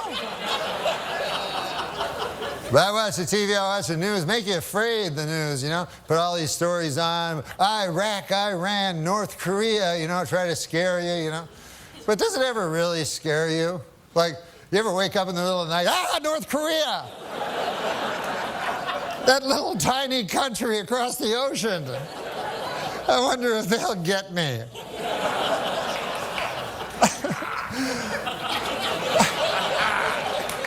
Plus, didn't MASH settle that like 20 years ago? Why'd I have to watch that stupid show? There is one country that worries me, though. Not Iraq, not Iran, not North Korea. The only country that really worries me is the country of Germany. I don't know if you guys are history buffs or not, but...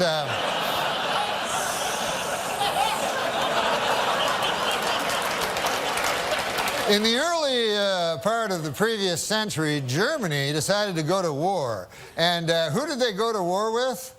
The world. That had never been tried before. And so you figure that would take about 5 seconds for the world to win, but no, it was actually close.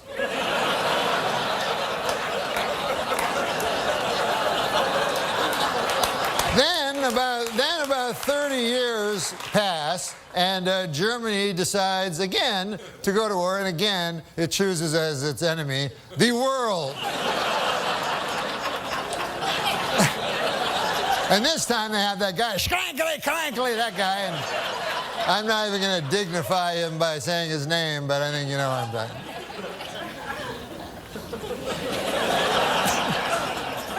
But you'd think at that point the world would go, listen, Germany, here's the deal. You don't get to be a country no more on account of you keep attacking the world.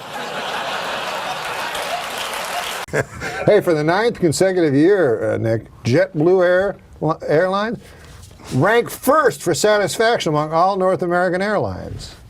But you know what ranked least in satisfaction? 9/11 Airlines. What a terrible name for an airline. It reminds me of that tragedy. Oh, 9/11. You know. Oh, don't laugh at 9/11 again.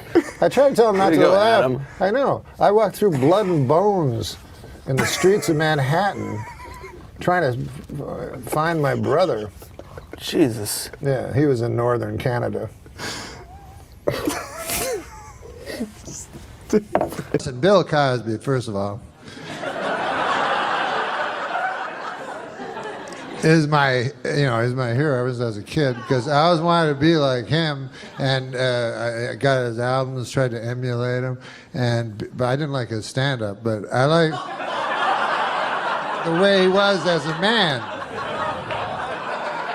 Because this was before they didn't say he was a rapist on the fucking liner notes of the albums, you know. That's what my buddy said. He said, the worst part about Cosby was he was a hypocrite. And I said, I don't think that was the worst part.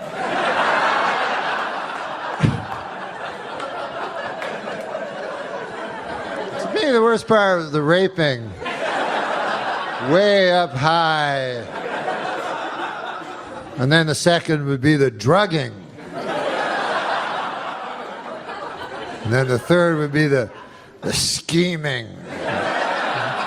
But anyways, hypocrisy would be way fucking down the line, you know, like on the 4th page or some shit.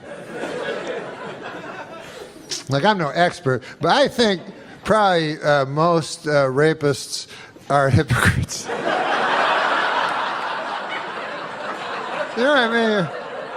You know, I meet a lot of guys who go, I like to rape, I don't give a fuck. I know it's not a politically correct thing to say, but I like raping. Go, goddamn, at least he's not a hypocrite. That's the worst. That's the worst part of it. But he, imagine you're a girl.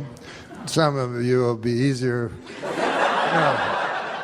No, imagine you're a girl, you're in a gift shop in Vegas or some shit, go, I'm going to buy this snow globe for my, it's the most famous guy ever, Cosby, you know, Cosby's there, and he's like, you want to go to my room? It's the biggest room ever. And so you go, yeah, of course I want to go to your room. Biggest star ever, biggest room ever, what the fuck? You don't even have to be a girl, you fucking go. And then you go up, and then you're like, fuck, look at this. I've never seen... and he's like, you want a glass of water? You go, yes, that would be nice. And then you go, why is it purple? Why is it fizzing? Like in a monster movie. Just drink it. It's famous people water. And everything goes fucking crazy and shit. They come out of the, what the fuck, I was just in the gift shop. What's that, Cosby cock? I can swear that's a Cosby cock. That's impossible. A Cosby cock? Why would there be a Cosby cock in my face? Wait a second, I remember. I'll call for help. Hypocrisy! A man committed hypocrisy on me in room 10304-204. There's too many numbers in the hotel room. In my opinion, if you're going to fight the war on terror, a good place to start would be this nation's haunted houses. I've never asked you this before, and we've been good friends for many years. Okay, I made that up. But No.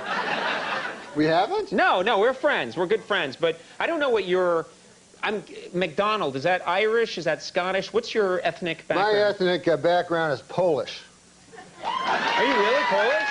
Wow. Polish people, I didn't yeah. realize that. Yeah. McDonald, you don't... Well, my parents changed their names. They had to because of the constant ribbing they'd get for being Polish, you know. And so they changed their name to McDonald. But, you know, it's one of the things that you can, you know, I mean, I get a little upset about it, you know.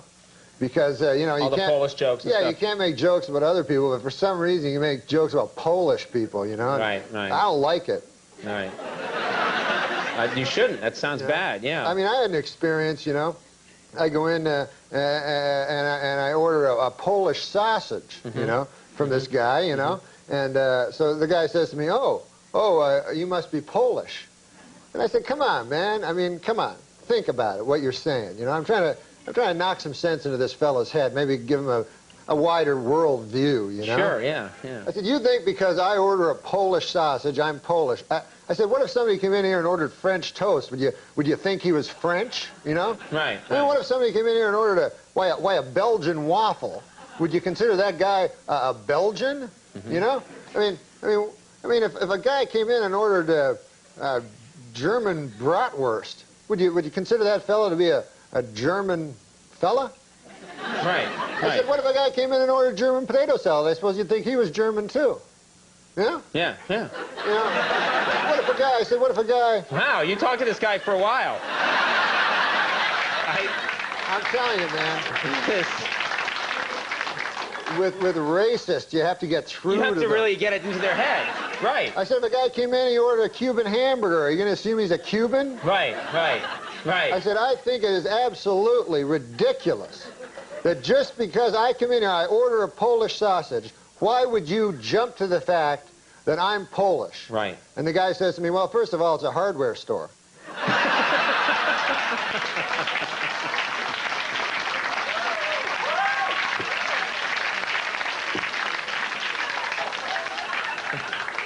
And you hate Polish jokes, don't you? You just hate them. No, I think they're disgusting.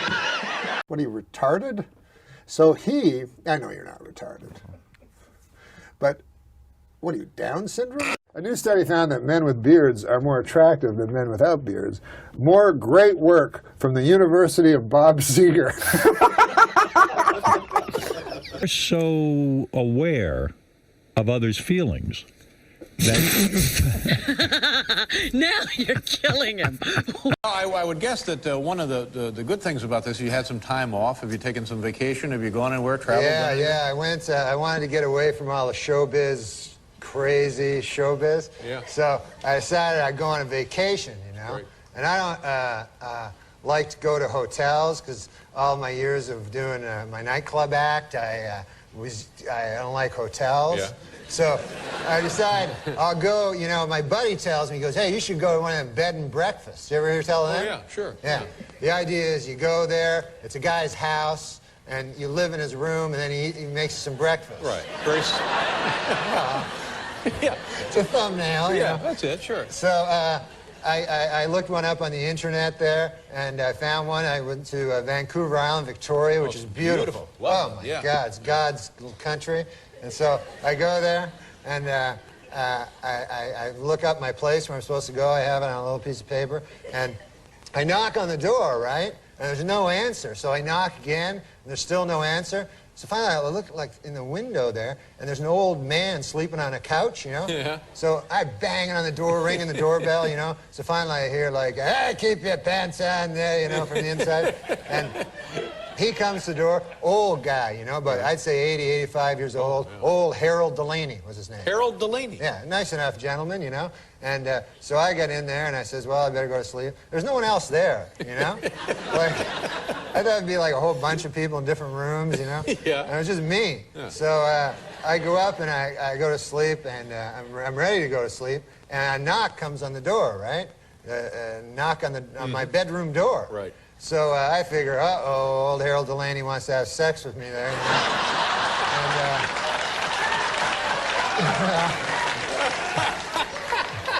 That's the first thought that went through your mind, huh? Well, I'm a young fella. These days, anything not a goes. bad-looking guy, sure, yeah. I'm not traveling alone, why not? Sure. And, of course, I didn't come to Victoria to have sex with old Harold Delaney. You know? I came to do some sightseeing. Of course. Yeah. So then I hear him, he goes, well, you ought to play some Scrabble. Oh, Scrabble. Yeah, so I say, okay, that's good. Sure. I'll play some Scrabble. So I go down, and he pulls out this old Scrabble game there, and we start to play, you know, and I like Scrabble, you know. So I get the first turn, you know, because I picked the lower letter, and so I get the first turn. So I make rabbit, you know. Pretty good. It's a good word. And then I do it pretty quick. I take like a couple of minutes, and then old Harold Delaney, he takes like a half hour to like get his word, and the whole time he's not talking, he's not telling me old stories, because I like hearing old stories, you know. And instead, it was like for a half hour, it was just Harold Delaney going. So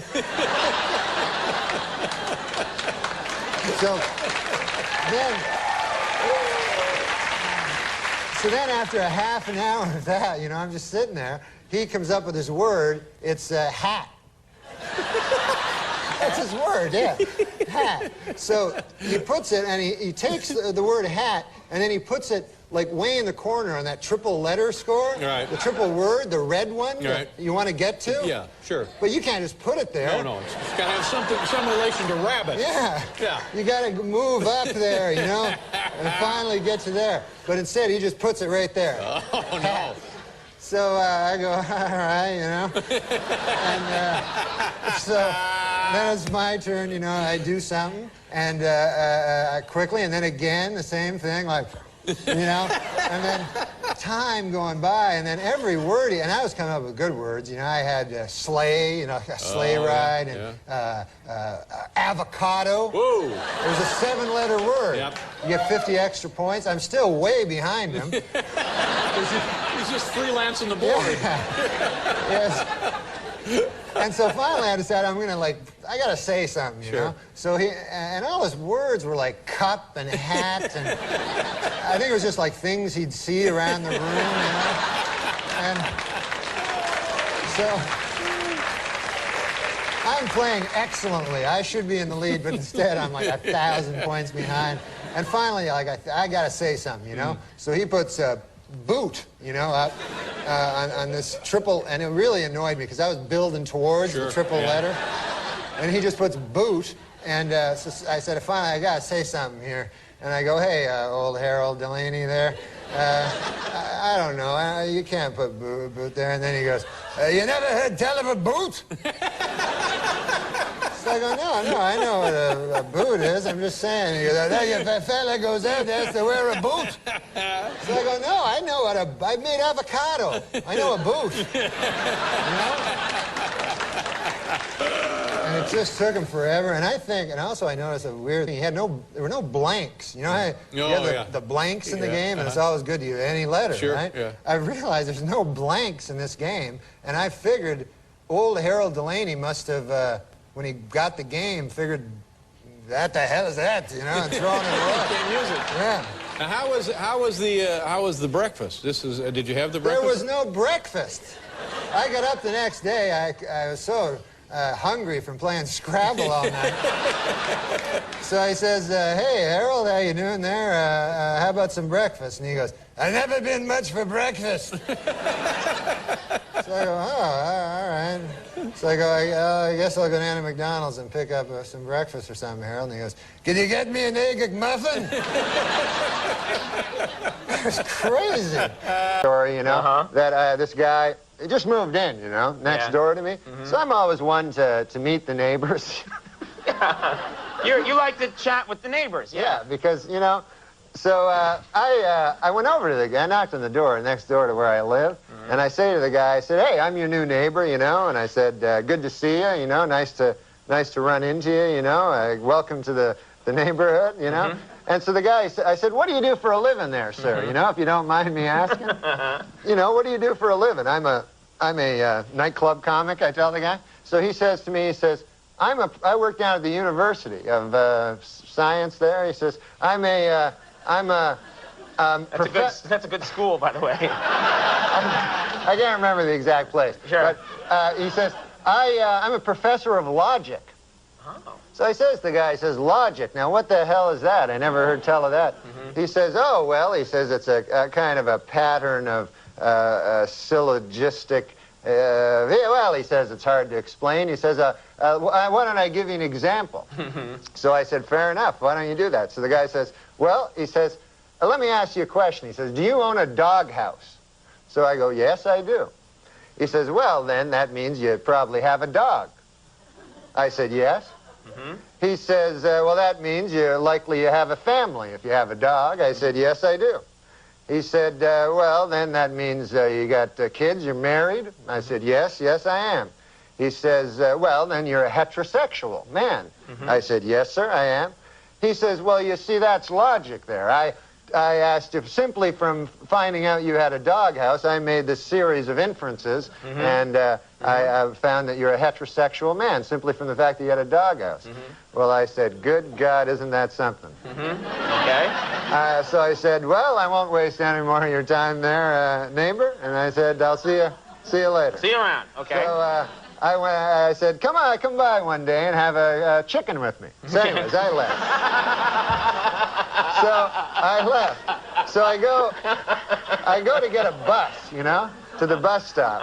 And I walk down to the bus stop, and I'm still thinking about this thing that happened to me, you know. And I'm standing at the bus, and no bus coming at all, you know, and 5 or 6 of us standing around, and one guy lights up a cigarette there, and he goes, as soon as you light up a cigarette, the bus comes.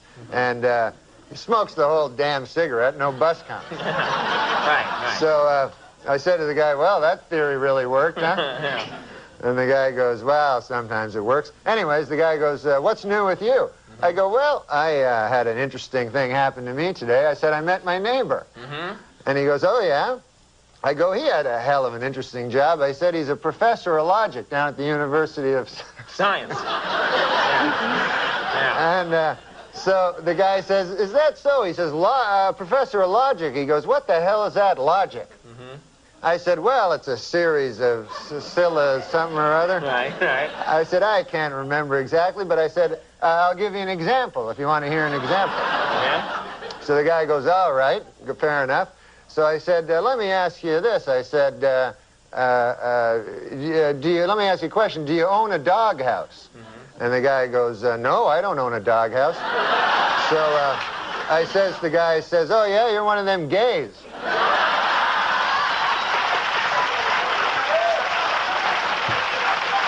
And it worked, right?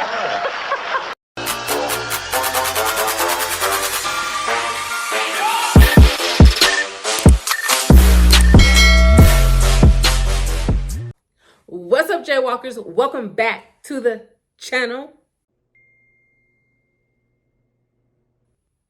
What's up, you guys? Welcome back. So today I am reacting to a highly requested video. I have no particular shout out because so many people requested that I react to this bit. And this is Norm MacDonald, and this is the 12-minute joke.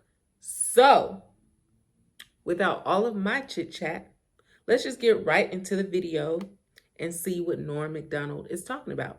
So, are y'all ready? Because I'm ready. Let's go. Hold on, I missed that. Ow! Wow.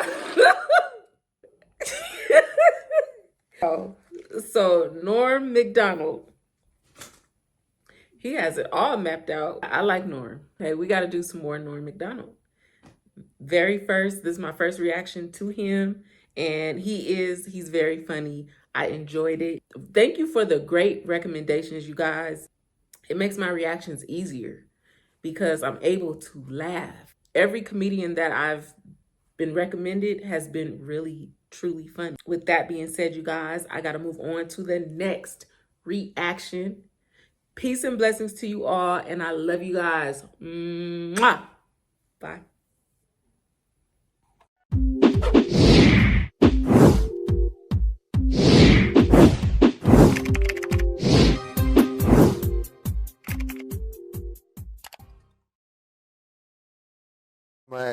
I find like some things are too. I have some beliefs that are too inflammatory to even discuss. Unfortunately, because of the way they'll be taken. Because there are certain things in society that you're not allowed to believe or speak publicly. Mm-hmm. And so I'll just never say them. I'll just leave them in my little head. But mostly, I find all these things ridiculous. And I hate that we forced people into, first of all, I hate that we force people into identifying themselves by little tiny, because we oppress people, we further oppress them by forcing them to identify themselves as what I consider less than human. So if someone says, I am proud to be black, I go, that's too bad for that guy, because it's a retarded thing to be proud of. We see it with white power. If someone says, I'm proud to be white, we see how ridiculous that sounds. Mm-hmm. But we don't see it when a person says, because they've been oppressed, I'm proud to be black. But it is ridiculous. We've pushed them into a corner where now they're going to spend their whole life identifying themselves by the pigment of their skin, which is a sad waste of life. Or if you say, I'm proud to be gay, that's what I am, and that's how I'll live my life. Well, boy, you're really limiting yourself there, and it's too bad. And I know you've been forced into it by being pushed down and oppressed, but it's still very, very sad. And I don't think of myself as Canadian, and I think it's a terrible thing to say you're proud to be a Canadian or proud to be an American. I think all that stuff is nonsense. You're proud to be. You may as well be proud to have lungs. You know, you didn't accomplish nothing. You know, you're just born somewhere, or you know, you were just born with a skin that's a certain color, or born, you know, with a sexual attraction to a certain type of person. That stuff's it's all just little miniature things in life that are so unimportant. And when people try to tell me that God is not important, but that this nonsense is important, I couldn't disagree more. This nonsense being life. Not being life, being the tiny gossip of life. Like to me, saying I'm proud to be Asian, you may as well say I'm proud to have a green shirt. I don't know what the fuck you're so proud of. So I think as far as the question of God goes, I wish that science, which is supposed to explore these things, refuses to explore the fundamental question that is of interest not only to religious people, but intensely to atheists as well. They spend a lot of time thinking about something they don't care about, or they pretend they don't care about. That science should spend all their time. I mean, they spend time trying to find new galaxies, as if that's important. Since God's an unproven thing, just a hypothesis at this point, I think it would be good to study it. Well, but it can't in the scientific process. There has to be something there. How could you even go about I mean, they've gone through space. They didn't find God floating around. How could you possibly test it scientifically? They just say it's unknowable. It's beyond our area of what we can know, right? It's a belief. It's a faith. Well, that's what they say because they're thinking in evidentiary ways, but the scientific That's method. what science is. But the scientific method, first of all, the scientific method always begins with intuition. Always. Einstein used intuition. He did not study things objectively and find things. He was struck with something and then followed that notion that he had, or whatever you call that. I call it intuition. You could put divine roots to it if you wanted to too, but that's how things are, that's how important things are discovered. And obviously there is an enormous intuition amongst every person that has ever lived that God exists. But it has to go beyond intuition into the whole scientific community verifying it or falsifying it. So it starts with that intuition, but then there has to be something there. There has to be some facts. No, not necessarily. For instance, if you have a deep intuition that cigarettes cause cancer, which is still unproven, by the way, then you don't need evidence. And if in a court of law, you certainly don't need evidence. You don't need a body. You don't need to find a dead body. If something, if all things point to something, I don't know. I have very strong belief in intuition, and I just find it interesting that something that everyone believes, some people pretend not to. I just find that very, very interesting. That's all. It's not everyone, then. It's yeah. I think that's like, for instance, I'll tell you this. For instance, if you see an atheist, you will never see an atheist argue that God doesn't exist because the tenets of Scientology are absurd. They will always pick Christianity. So it's very interesting that they choose the God that they decide doesn't exist, which means really they're choosing the God they think exists. No, I don't think that's the case. If you read some atheists, they'll say that Zeus doesn't exist. That, I mean, the Christian God doesn't exist. That any of the gods you can think of don't exist. Or better yet, they'll say, I mean, maybe strong atheists will say that, but the intellectually more honest ones might say there's just no evidence that they exist, and since there is no concrete evidence, why bother living your life that way in assuming that there is? Well, here's the thing. Science has only proven maybe, I think, 4 things in the history of science. So that's why there's a theory of evolution, even though evolution is I think certain. It certainly happened. I think evolution certainly happened. Now, I could say to you if I wanted to that it is a theory because they haven't proven it. But I believe it. They use theory differently in science. Yeah. It doesn't mean the same as, oh, I have a theory that, whatever. They use it because they have strict rules on what makes a law.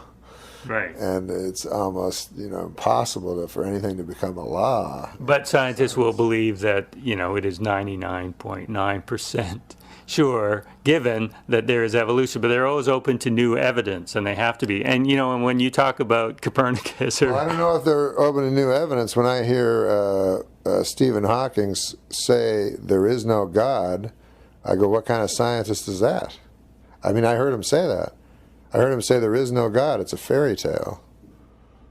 That's not a scientist to me. Well, that's one scientist. So the scientific community is everybody. Stephen Hawking's. Yeah. That's the preeminent physicist in the entire world, is saying something out of obvious prejudice.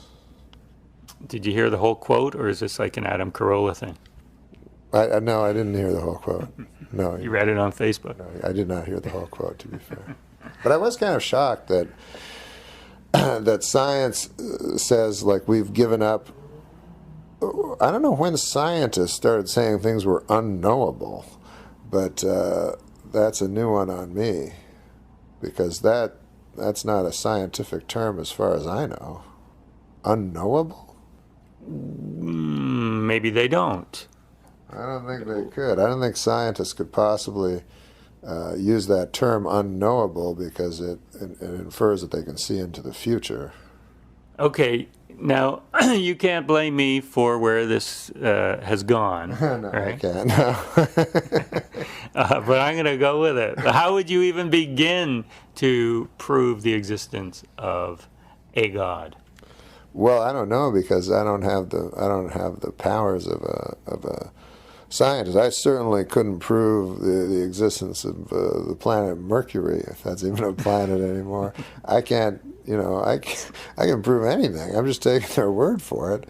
Right, and that's what we do. And when you say in your act, I know it's comedy, but, Copernicus and Sir Isaac Newton, they made these glaring errors. But at the time, that was the best evidence available, But who is it that always corrects them? It's science as a community. It's other scientists. It's not just somebody going, no, I got this idea. It's actually, maybe that's how it starts, but then they actually have to set out and study it and prove it.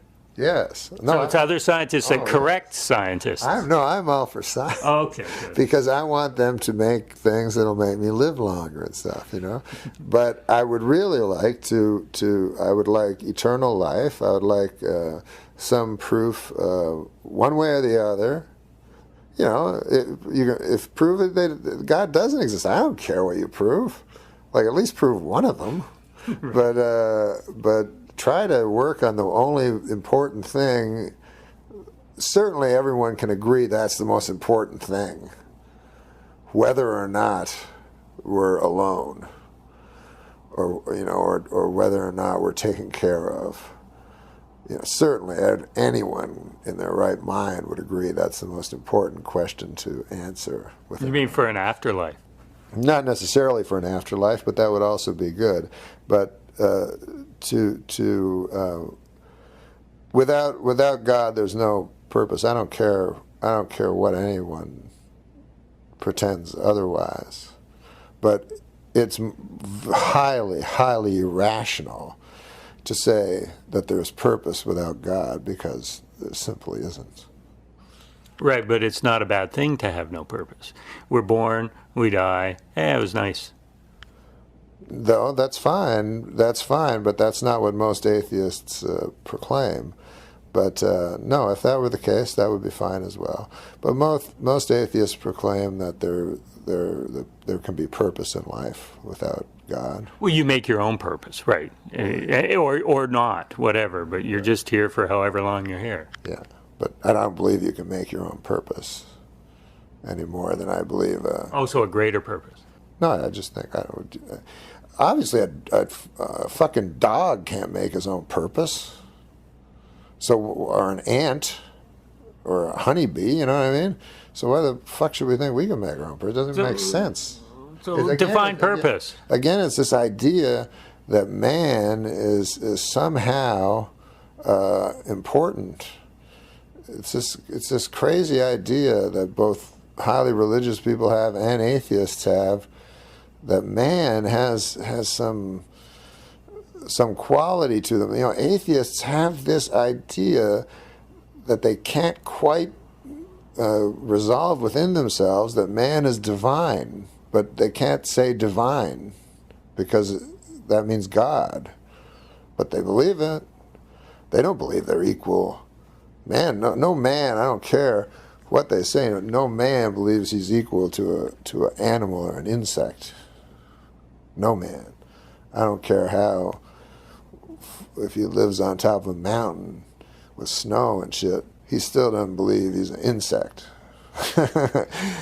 Seems like this is a reaction against certain atheists who have certain arguments, but that shouldn't affect how you believe. No, it doesn't affect how I believe. Okay. No. I don't believe. I know. It's a different, and because I believe intuition is everything to me, more than my mind, because my mind can play tricks on me, and my mind is very easily swayed by others and so forth.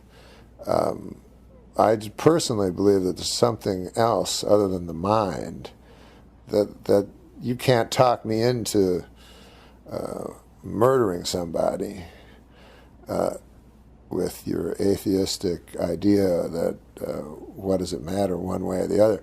I could read all the existential literature of all time, I still wouldn't kill someone. Take some bath salts, though.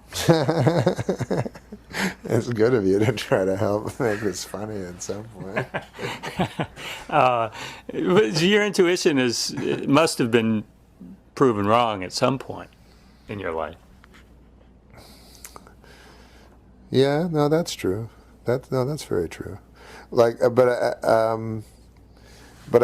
not the real deep intuition that stayed. Like, I often would find myself like very heavily influenced by culture, or whatever you want to call it, or social, whatever those words are. Where I sometimes, I remember when I realized I didn't like sunsets at one point in my life, and I was like, "What the fuck am I looking at this shit? I don't even like it." And I realized that I just thought I liked it because I was told they were supposed to be beautiful or something. And I remember because I was with my kid and I was looking at this stupid fucking sunset, like I wasted my time so often looking at it, and I was like, I don't even like this shit. Why the fuck? But you just have certain moments in your life where you come to for a second with some lucidity. But yeah, obviously we're not immune to, this terrible educative process that, weighing us down all the time. None of us are. How can we not believe in what everybody believes in on some level? But you try the best you can to maybe not wallow in cliches for your whole life. If you take any subject on any arguments people make, all they are empty, false cliches, in my opinion, at least. I don't know, though. You ever talk about this on Letterman? Look, man, I wanted to be funny. We fucked up somewhere along the way. No, I love it. But as you say, after you were on Maron and people were talking about, oh man, it blew my mind how sensitive Norm was, and you said like, yeah, anytime a comedian is I forget how you worded it. Because there's a lower bar with comedians that if they say something that's halfway fucking makes any sense at all, it's the same with an actor. We're fucking idiots. So if a clown says something, you know what I mean? If a fucking if a bird with a broken wing fucking hobbles it together to fucking jump up and fly for 3 inches, everybody's happy.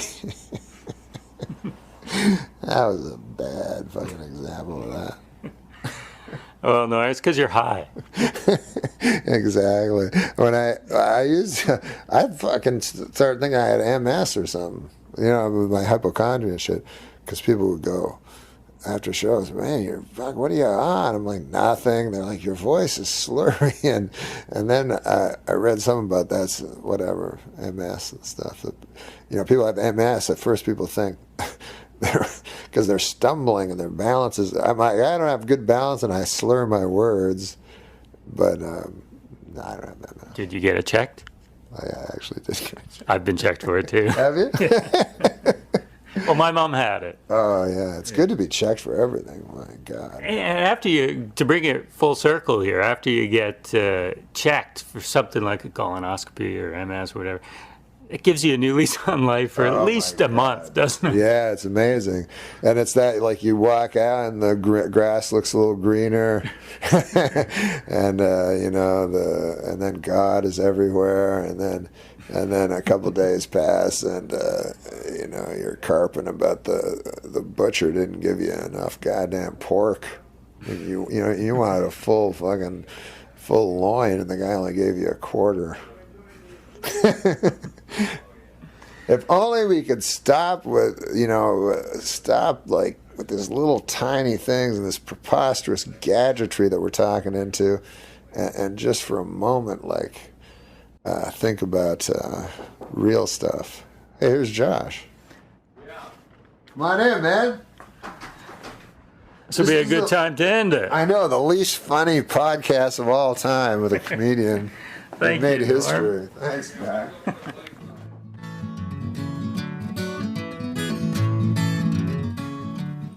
I've heard the Norm stories. I'm Fuck blackjack guy. Oh, yeah. Yeah, I play blackjack. do I love What was your blackjack. biggest loss? Do you talk about it? Nah. Not really, huh? Nah. I don't blame you. A lot. It was a lot. Yeah, you're over it though. I did a stupid thing one time. Okay, he's ready to talk. This was my big statement I threw over at Atlantic City on the boardwalk. I threw 60,000 into the ocean.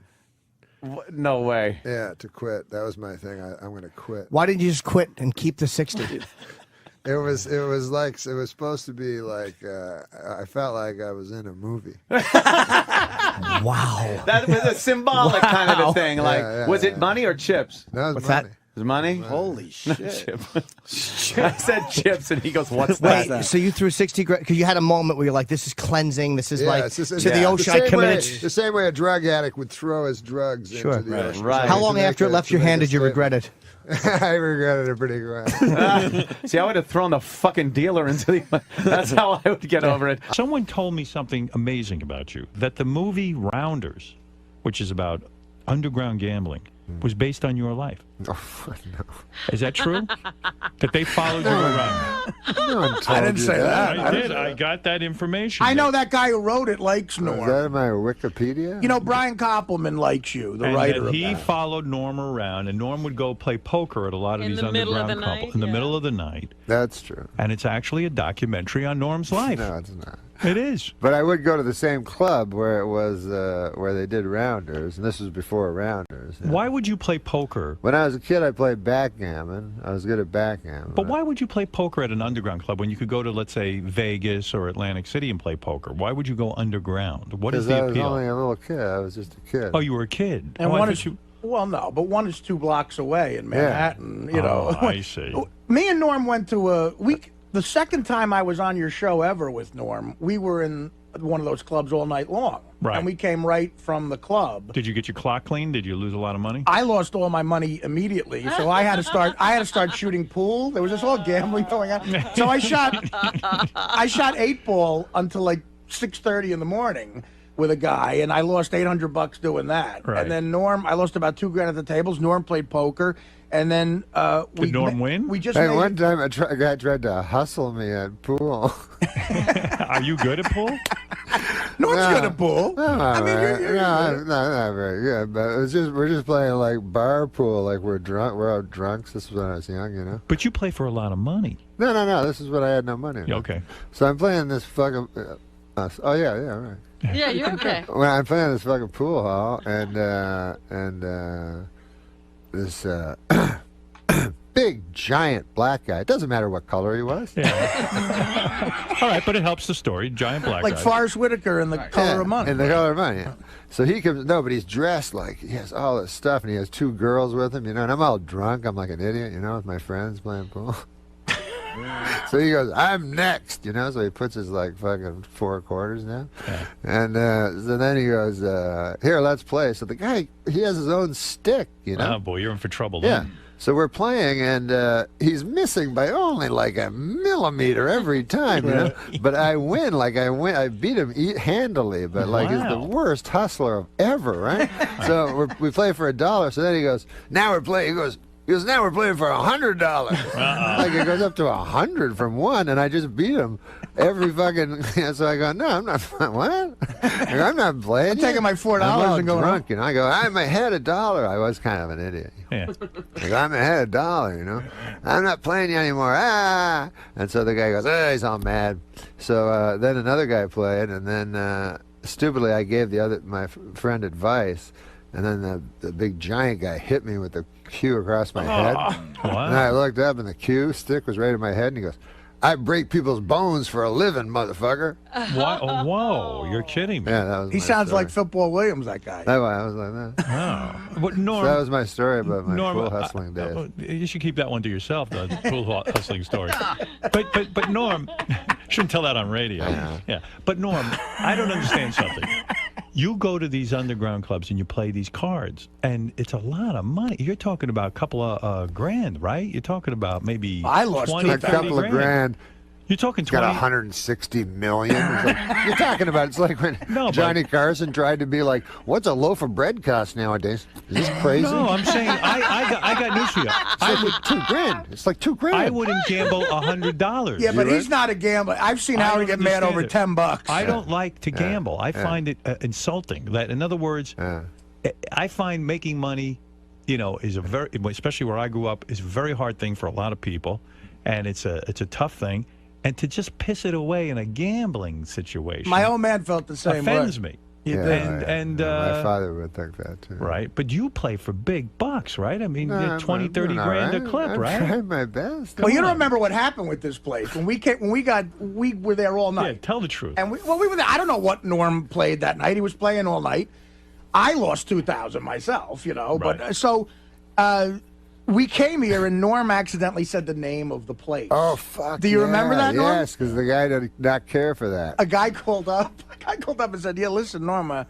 Like later in the afternoon, he said, "Listen, we appreciate you coming here, but we don't have a fucking publicity department. We're not looking for customers. Not looking for that." Can I say the name of the place? It's not The there. Mayfair. No, don't say. It's not there anymore. The Mayfair. It's They- not there they anymore. closed No, it. it's a famous place now. Yeah. The Mayfair. Yeah. Well, But Norm, I think Howard's right in the sense that guy Koppelman, who wrote Rounders, he's a good guy. I know him too. Yeah. He likes you. No, he and was there sort all of the hung time. around. Yeah, he played at where. But why couldn't it be his own story if he was there? I might be involved. I knew a guy that was in the movie, Joey Bagels. yeah, what I hear is that it was based on you. Yeah. Legitimately, He would yeah. watch Norm while he played. Is it true you're betting English Premier League soccer or some sort of weird? I have bet soccer. That's not a lot of fun because No, it doesn't sound it's like 90 minutes.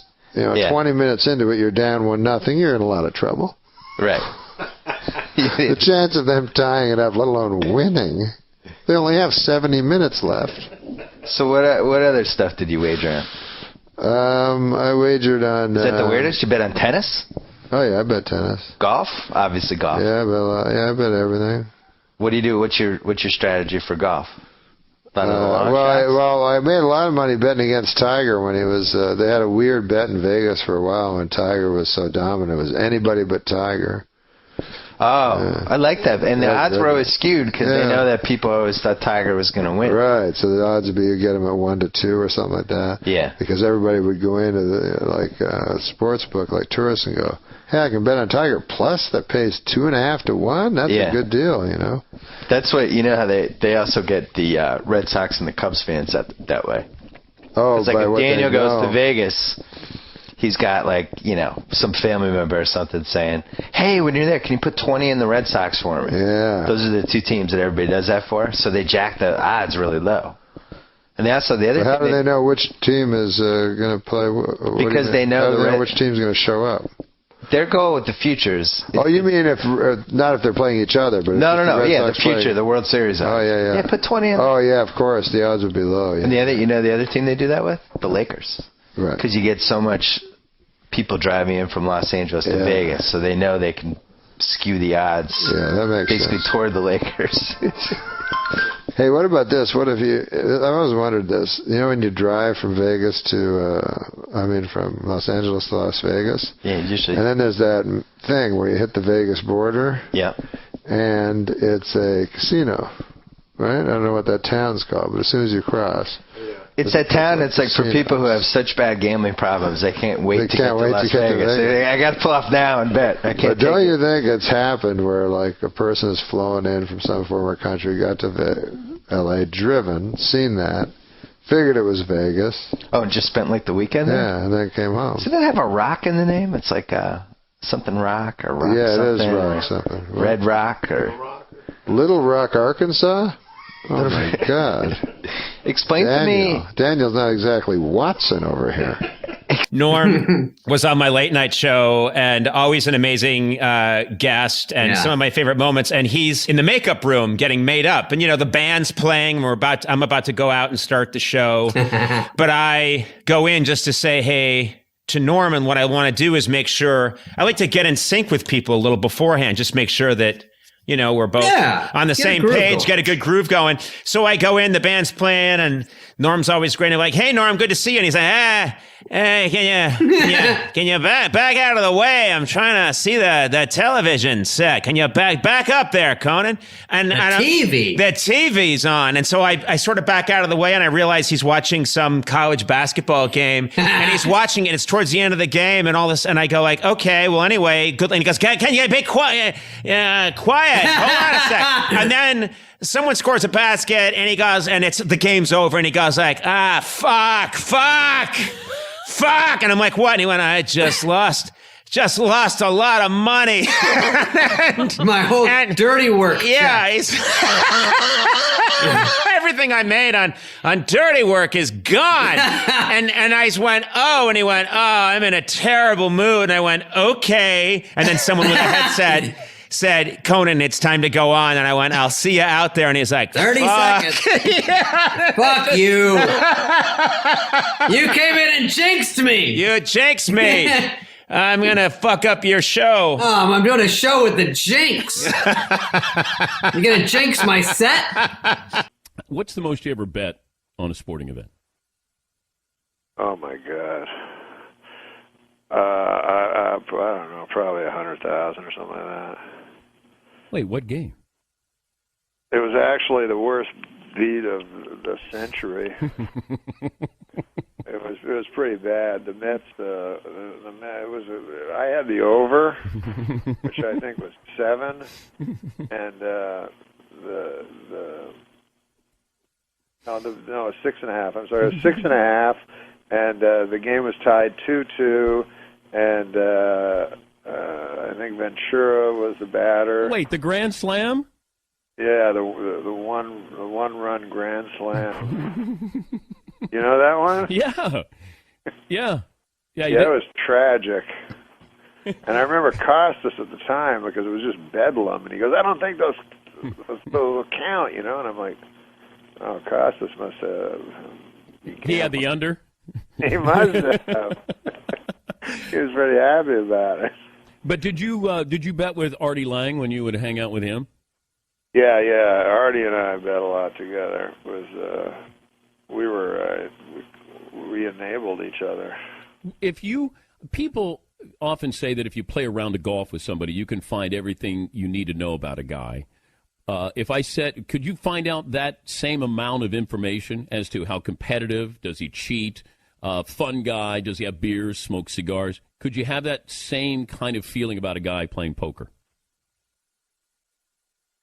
Well, not as much because, lying's part of the game and so forth. Golf, I completely agree with you. You can when find I play out. Golf, I count every stroke, and it maddens me, when people don't. What got you I read interested a thing in Golf Digest once. Actually, it was Jack Nicklaus, Gerald Ford, and Jimmy, what's his name, Clinton were playing a round of golf, and it was really funny because Clinton, allegedly a scratch player, just cheated the whole time. And so, he'd be in the woods and everything, and he was one of these guys who'd get up on the green and then start counting after, give me a birdie, give me a bogey or whatever. And the other guys were just fuming about it, I did not cheat. I did not.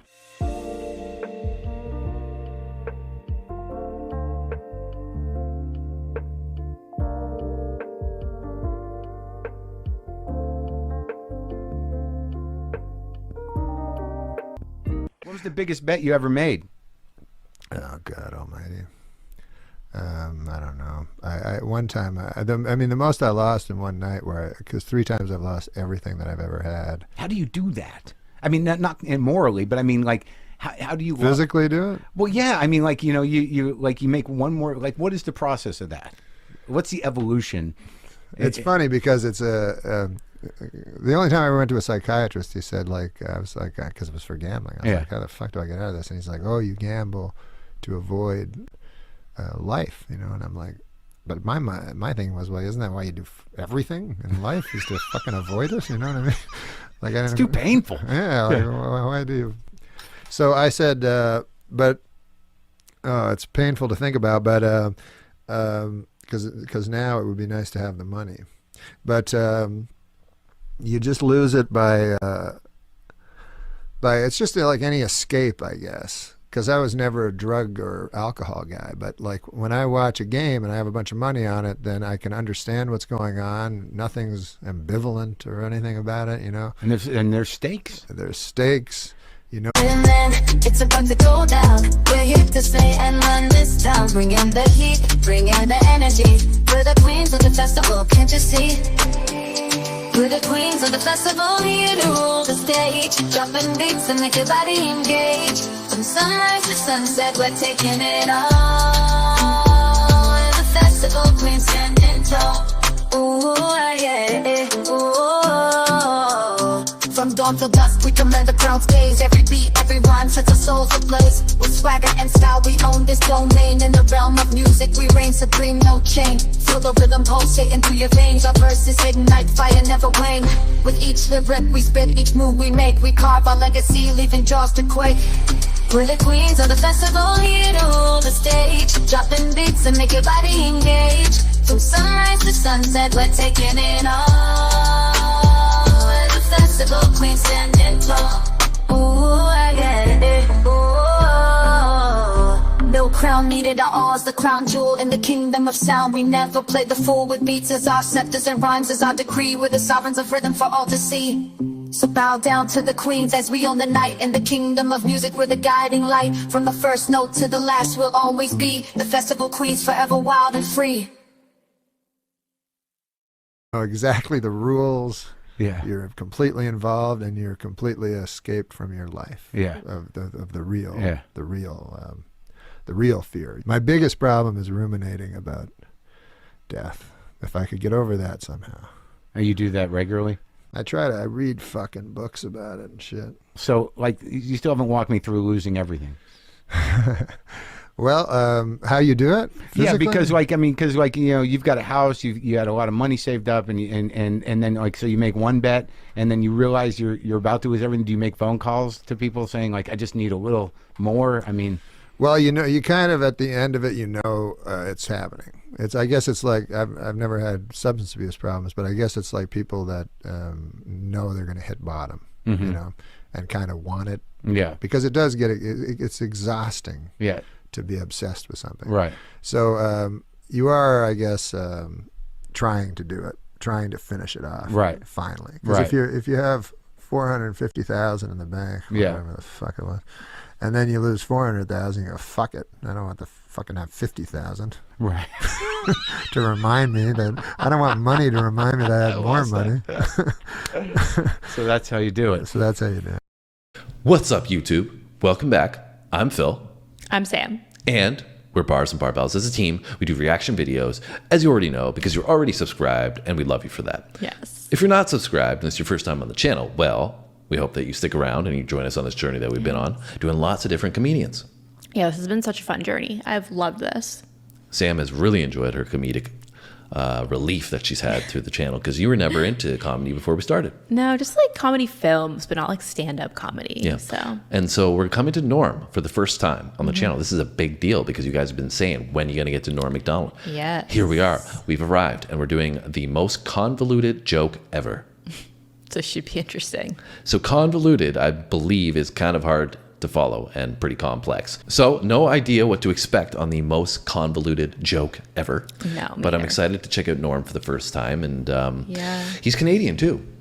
Yeah, I had never even heard of him until we did another video recently. I forget who it was, and they were talking about him being their friend and them going to see the one about Jim Carrey. Dave Chappelle. Yes. We did Dave Chappelle. So we did, whether it's uploaded or not yet, we did Dave Chappelle's most recent bit, and he mentions Norm MacDonald in that video. And I was like, who's Norm MacDonald? And here we are. So. Yeah, so he's Canadian. He was born in Quebec. He has passed away, unfortunately, died in 2021. R.I.P. Apparently, there was a lot of people that, were extending their condolences because he was so impactful. Yeah, lots of community support. Saturday Night Live, I think from 1993 to 1998. So he's obviously got a lot of material, but I was saying before that it was hard to find Norm MacDonald's stuff on YouTube. It seems to get blocked or taken down or whatever. So if there's anything else that you want, I think the other one is the 12-minute joke or something like that they have out there. Anyways, guys, let us know about Norm MacDonald in the comments. And you guys have been requesting him for a while, so I hope this is a good one, but no idea what to expect, so I guess we should get started. Yeah, let's do it.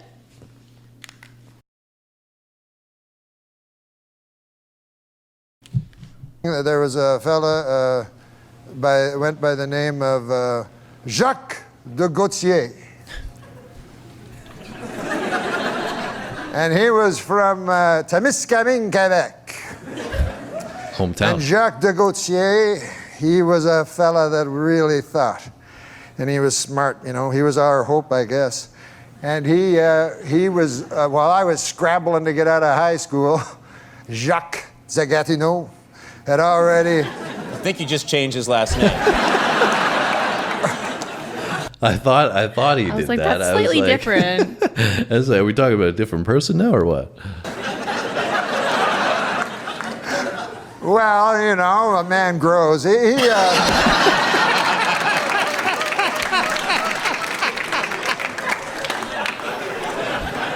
this is the... That makes me feel like he's just going out on a whim. Like he's just making this up as he goes. And he's like, oh, crap, I got the last name wrong. Oops. But let me come in with something else that's funny to fix that by saying men grow. Right? We evolve in everything else that we do. Why not evolve our last name, too? The point. Yeah. Jacques de Gatineau, he went to McGill University and he got 3 degrees, by golly. And he went over across the pond to the fellers with Cambridge, and he even stood up to them. Mm-hmm. And we thought, boy, he's going to be the next. We had Jean Marchand, Gérald Pertier, Pierre Trudeau, the 3 wise men of Quebec. By God, Jacques de Gatineau was going to be the next. Give me the next gun. Yeah, but he vanished. And I met him, I started to do stand-up and travel from here to there and to here again. And one time I was in Niagara Falls, and gosh, I went over to the SeaWorld there. You know how they have the SeaWorld? With the different fish. I didn't know that, but okay, yeah. Yes. Marineland. SeaWorld, I've been there many a time. We know about SeaWorld. It's Marineland in Niagara Falls. I think he's talking about Marineland. Yeah. But I think he's still making it up. I think he's like, SeaWorld, the thing with the aquatic animals. I think he might be one of those comedians that kind of, I can't remember who else does this that we've done. Oh, Theo Vaughn. Remember? That kind of like makes up a story and you can't tell if the story is real or not. Or if it's just he's making it up as he goes type thing. But then he adds something into it that makes you think, well, maybe it is real. Yeah. Or something so far-fetched that you're like, no, it has to be fake. Yeah. No. I didn't know that, but okay, yes. Beluga. The SeaWorld, I've been there many a time. Okay, so I was checking out the beluga whales and stuff, and I look over, and who do you think I see? I hope it's that guy. No, it was just an attendant, but he showed me to the place I wanted to see, which is where they feed the little baby dolphins, because I love dolphins, And who do I see there but Jacques de Gatineau? And here he is, he's feeding the baby dolphins. And I go up to him and I go, Jacques de Gatineau, I feel shame for you. You were our hope. You were to go to Canada, Canada's nation's capital of Ottawa.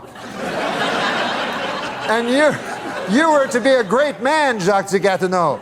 And we were all, we pinned all of... Sorry to pause it again, but I wonder if most of the Americans watching knew that that was the capital of They Canada. probably thought it was Toronto. Most people, I think it is Toronto, but it's Ottawa. He's right, because he's Canadian. You were to go to Canada, Canada's nation's capital of Ottawa. And you were to be a great man, Jacques de Gatineau. And we were all, we pinned all of Témiscamingue, Quebec, pinned our hopes on you. Now that's a hell of a burden for a man to have a town's hope pinned on them, isn't it, Conan? It is a lot, big burden. So he was feeding these baby dolphins, and I said, I'm ashamed of you, Jacques de Gatineau. You could have done so many great things. And he said, I think I'm serving a youthful porpoise. Now I believe that...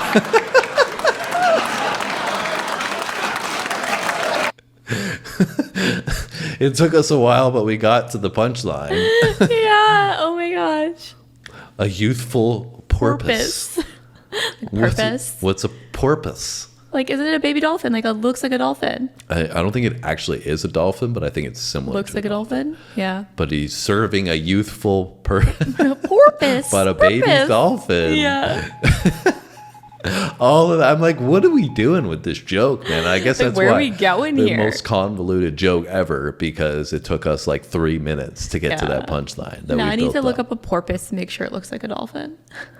Well, it has to be based on this, unless he's again just throwing us for a loop. But I don't know if that's the end of the joke, but I feel like it would be the punchline. But I guess we could go further. Porpoise. We still got a minute left, so let's see. He said, I think I'm serving a youthful porpoise. Now I believe that...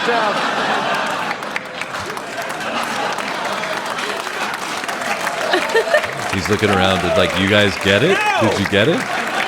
No! I knew that was going to happen. I knew that was going to happen. You don't encourage that! It's like... That was a 40-minute story! It's like somebody... Youthful porpoise? Youthful porpoise? Yes! Not porpoise. I don't know! Good God! I know. That was way out of line. No, that was way out. Who are you to criticize Oscar Pistorius? It's like somebody saying, I got to show you something. They take you on a 4-mile hike to show you a dog turd.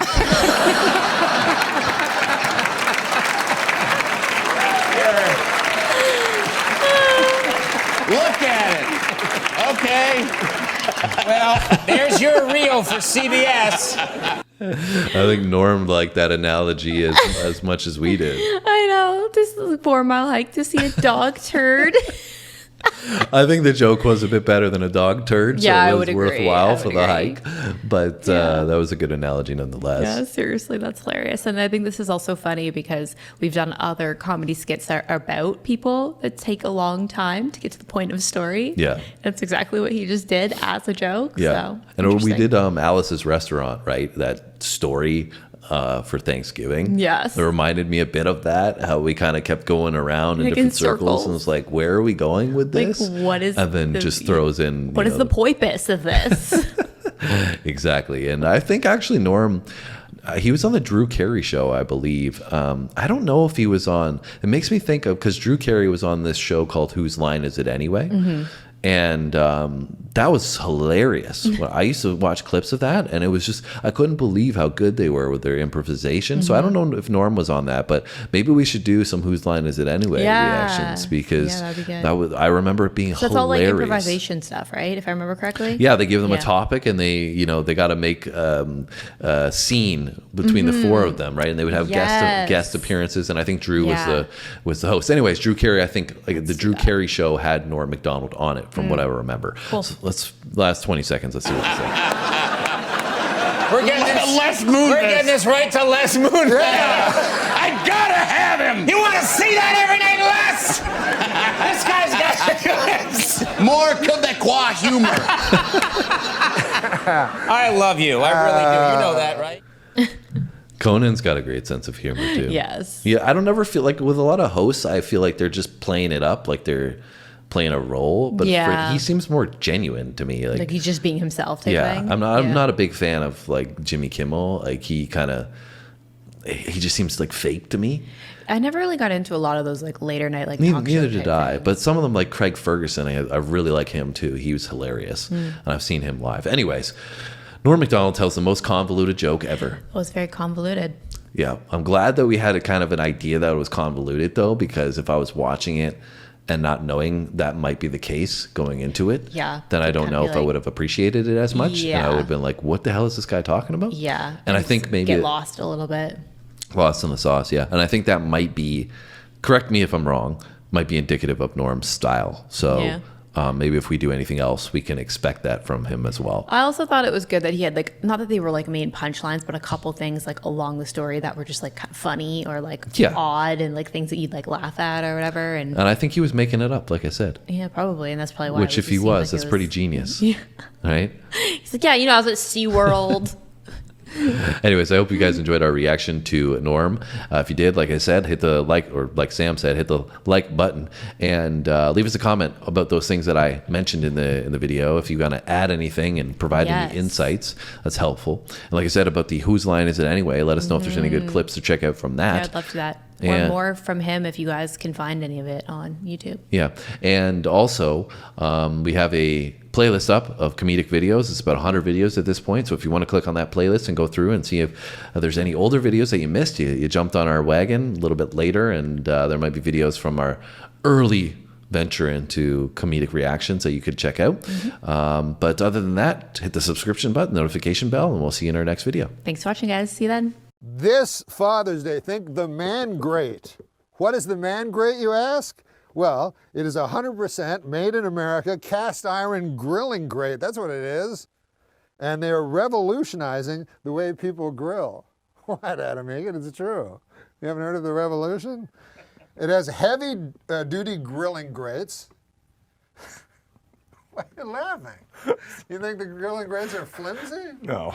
No, they're heavy-duty grilling grates. They deliver exactly what you need to achieve when you need to achieve that perfect steakhouse flavor.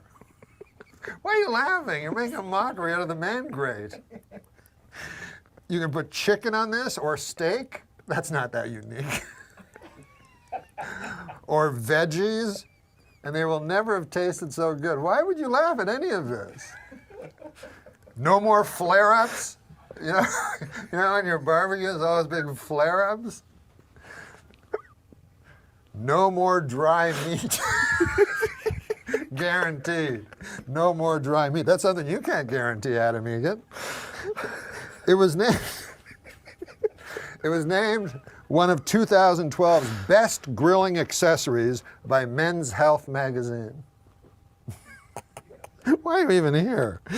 Go to mangrate.com and enter the coupon code NORM for their $19.99 Father's Day special. Because Mangrate, do you have a father? Mangrate is the perfect gift for this Father's Day. Is he alive? Yeah. Yeah. 100% made in America. If he was dead, it would have been a really bad moment in the commercial. It's 100% cast iron. I think that's good. 100% steakhouse quality grilling in your backyard. This commercial is like a mini-series. Remember, each Norm MacDonald show order comes with a heavy-duty grilling brush.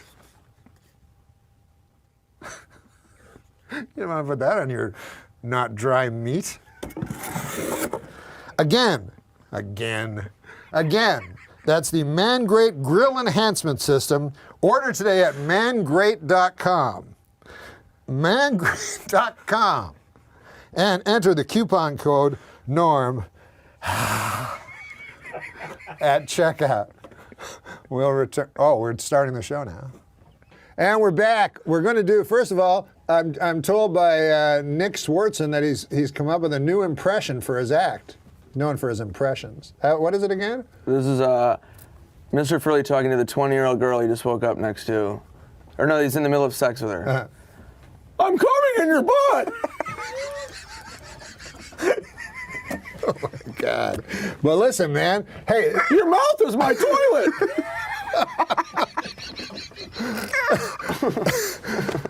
Now, wait, what about the man grate? Is that like a genital cleanser? No! No, my God. It is 100% made in America. Cast iron grilling grates. It's revolutionizing the way people grill. Jesus. What? I thought it was like a. All right. You want to hear what it has? Yeah. It has heavy-duty grilling grates. Deliver exactly what you need to achieve that perfect steakhouse flavor. Chicken, steak, has never tasted so good.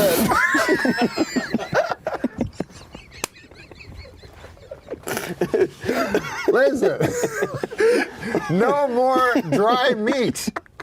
That's what the girl said to Mr. Furley. Oh, come on now. Come on now.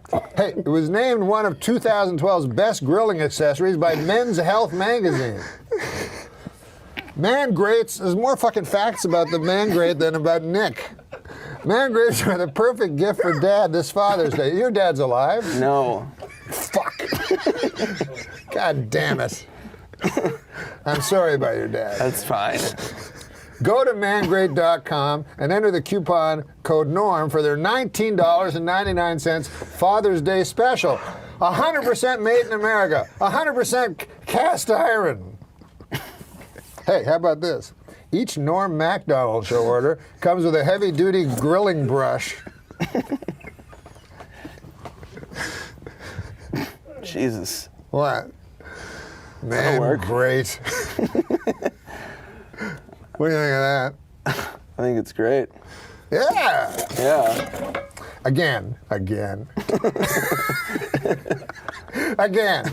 That's the ManGrate Grill Enhancement System. Order today at mangrate.com and enter the coupon code NORM at checkout. Now you're going to... It weighs a lot of pounds. Is that heavy? Yeah. Listen, man, what was that fucking Vegas story? Jesus Christ. Sorry. What is in that? Well, what the fuck was that Vegas story? But first, before the jokes, we're going to talk about ManGrate. Have you heard of the ManGrate? Yes, I have. You have? Yeah. Where'd you hear about it? On Adam Carolla's podcast. Wow. Yeah. How about that? I like it. Well, this Father's Day, your father's dead. But you have children. You are a father. Yes, and I'm not dead. Yes, and I bet you'd like a ManGrate. Are you going to give me one? Huh? Are you going to give me No, no, your son would have to get it for you. What the fuck am I going to buy you a Father's Day present for? Is Father's Day coming up? Father's Day's next week. What is the ManGrate, you ask? Okay. Huh? Fine, I didn't, but... You didn't ask, but you want to know? You probably know what it is, yeah. It's 100% made in America. Are you a jingoist? What is that? Someone who only loves things made in America? No. But it's a nice thing. Yeah, yeah. And take a look. It's cast iron. It's cast iron. Iron? Cast iron grilling grates that are kidding when you say iron? You know what? Don't be like fucking Larry King. That motherfucker, I say iron and he's up my asshole for fucking 4 days. I heard you had Larry King on here. Cast Your iron. show is, that's amazing, by the way. No one gets on Larry King. Larry King gets you. Cast iron grilling grates. Look at that. So basically, you put I'm going to just tell them. You Yeah, put this tell the folks. on your normal grill, and it makes it hotter. Yeah. And it's cast iron, which is good. My mom always cooked with a cast iron skillet because a little bit of the iron gets in your food, and that's good for you. Have you used one of these before? No, Adam didn't give me one. No. Maybe you'll give me one, and I'll give you one. Is your mom still alive?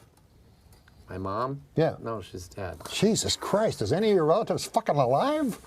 Just me and my kids. Well, listen, man, Okay, so you're scraping And then that? you just scrape it off, and that's how you do it. And you get two of these, I guess, to put right on your grill. 2 or 3 of these. Huh? How many do you get? You get 2. You get 2 of these, and it makes it hotter and easy, very easy to clean. Okay? These are very heavy. Yes, no, but that's part of the charm. Deliver exactly what, you know what it does? It delivers exactly what you need to achieve that perfect steakhouse flavor. Yes. You can smell that cast iron. It smells like, like my mom's skillets. Chicken and steak have never tasted so good. Yes. No more flare-ups. What do you think of that? That's good. No more dry meat. Nope. What do you think of that? Good. You want your meat juicy. Oh, come on now. Don't make it sound like a fucking fat, plumpy, delicious cock. Go to mangreat.com and enter the coupon code NORM for their $19.99 Father's Day special. 100% made in America, 100% cast iron, 100% steakhouse quality grilling in your backyard. Remember, each Norm MacDonald Show order comes with a heavy-duty grilling brush. Again, that's the ManGreat Grilling Enhancement System. Order today at mangreat.com, mangreat.com, and enter the coupon code NORM at checkout. Thank you, Andy. That's yours. You just threw your own going away present with contempt to the floor. Okay, but it's going to be a good Father's Day for in your household. Look at that. Those things are dirty. No. That's from the iron. Are you sure? Yes. Well, it's not from my cock. What? I just went to the bathroom. You say cock so much. It takes forever, not forever, but it takes years of training to get a pilot's license. But it only takes a couple of minutes to steal a pilot's jacket and hat.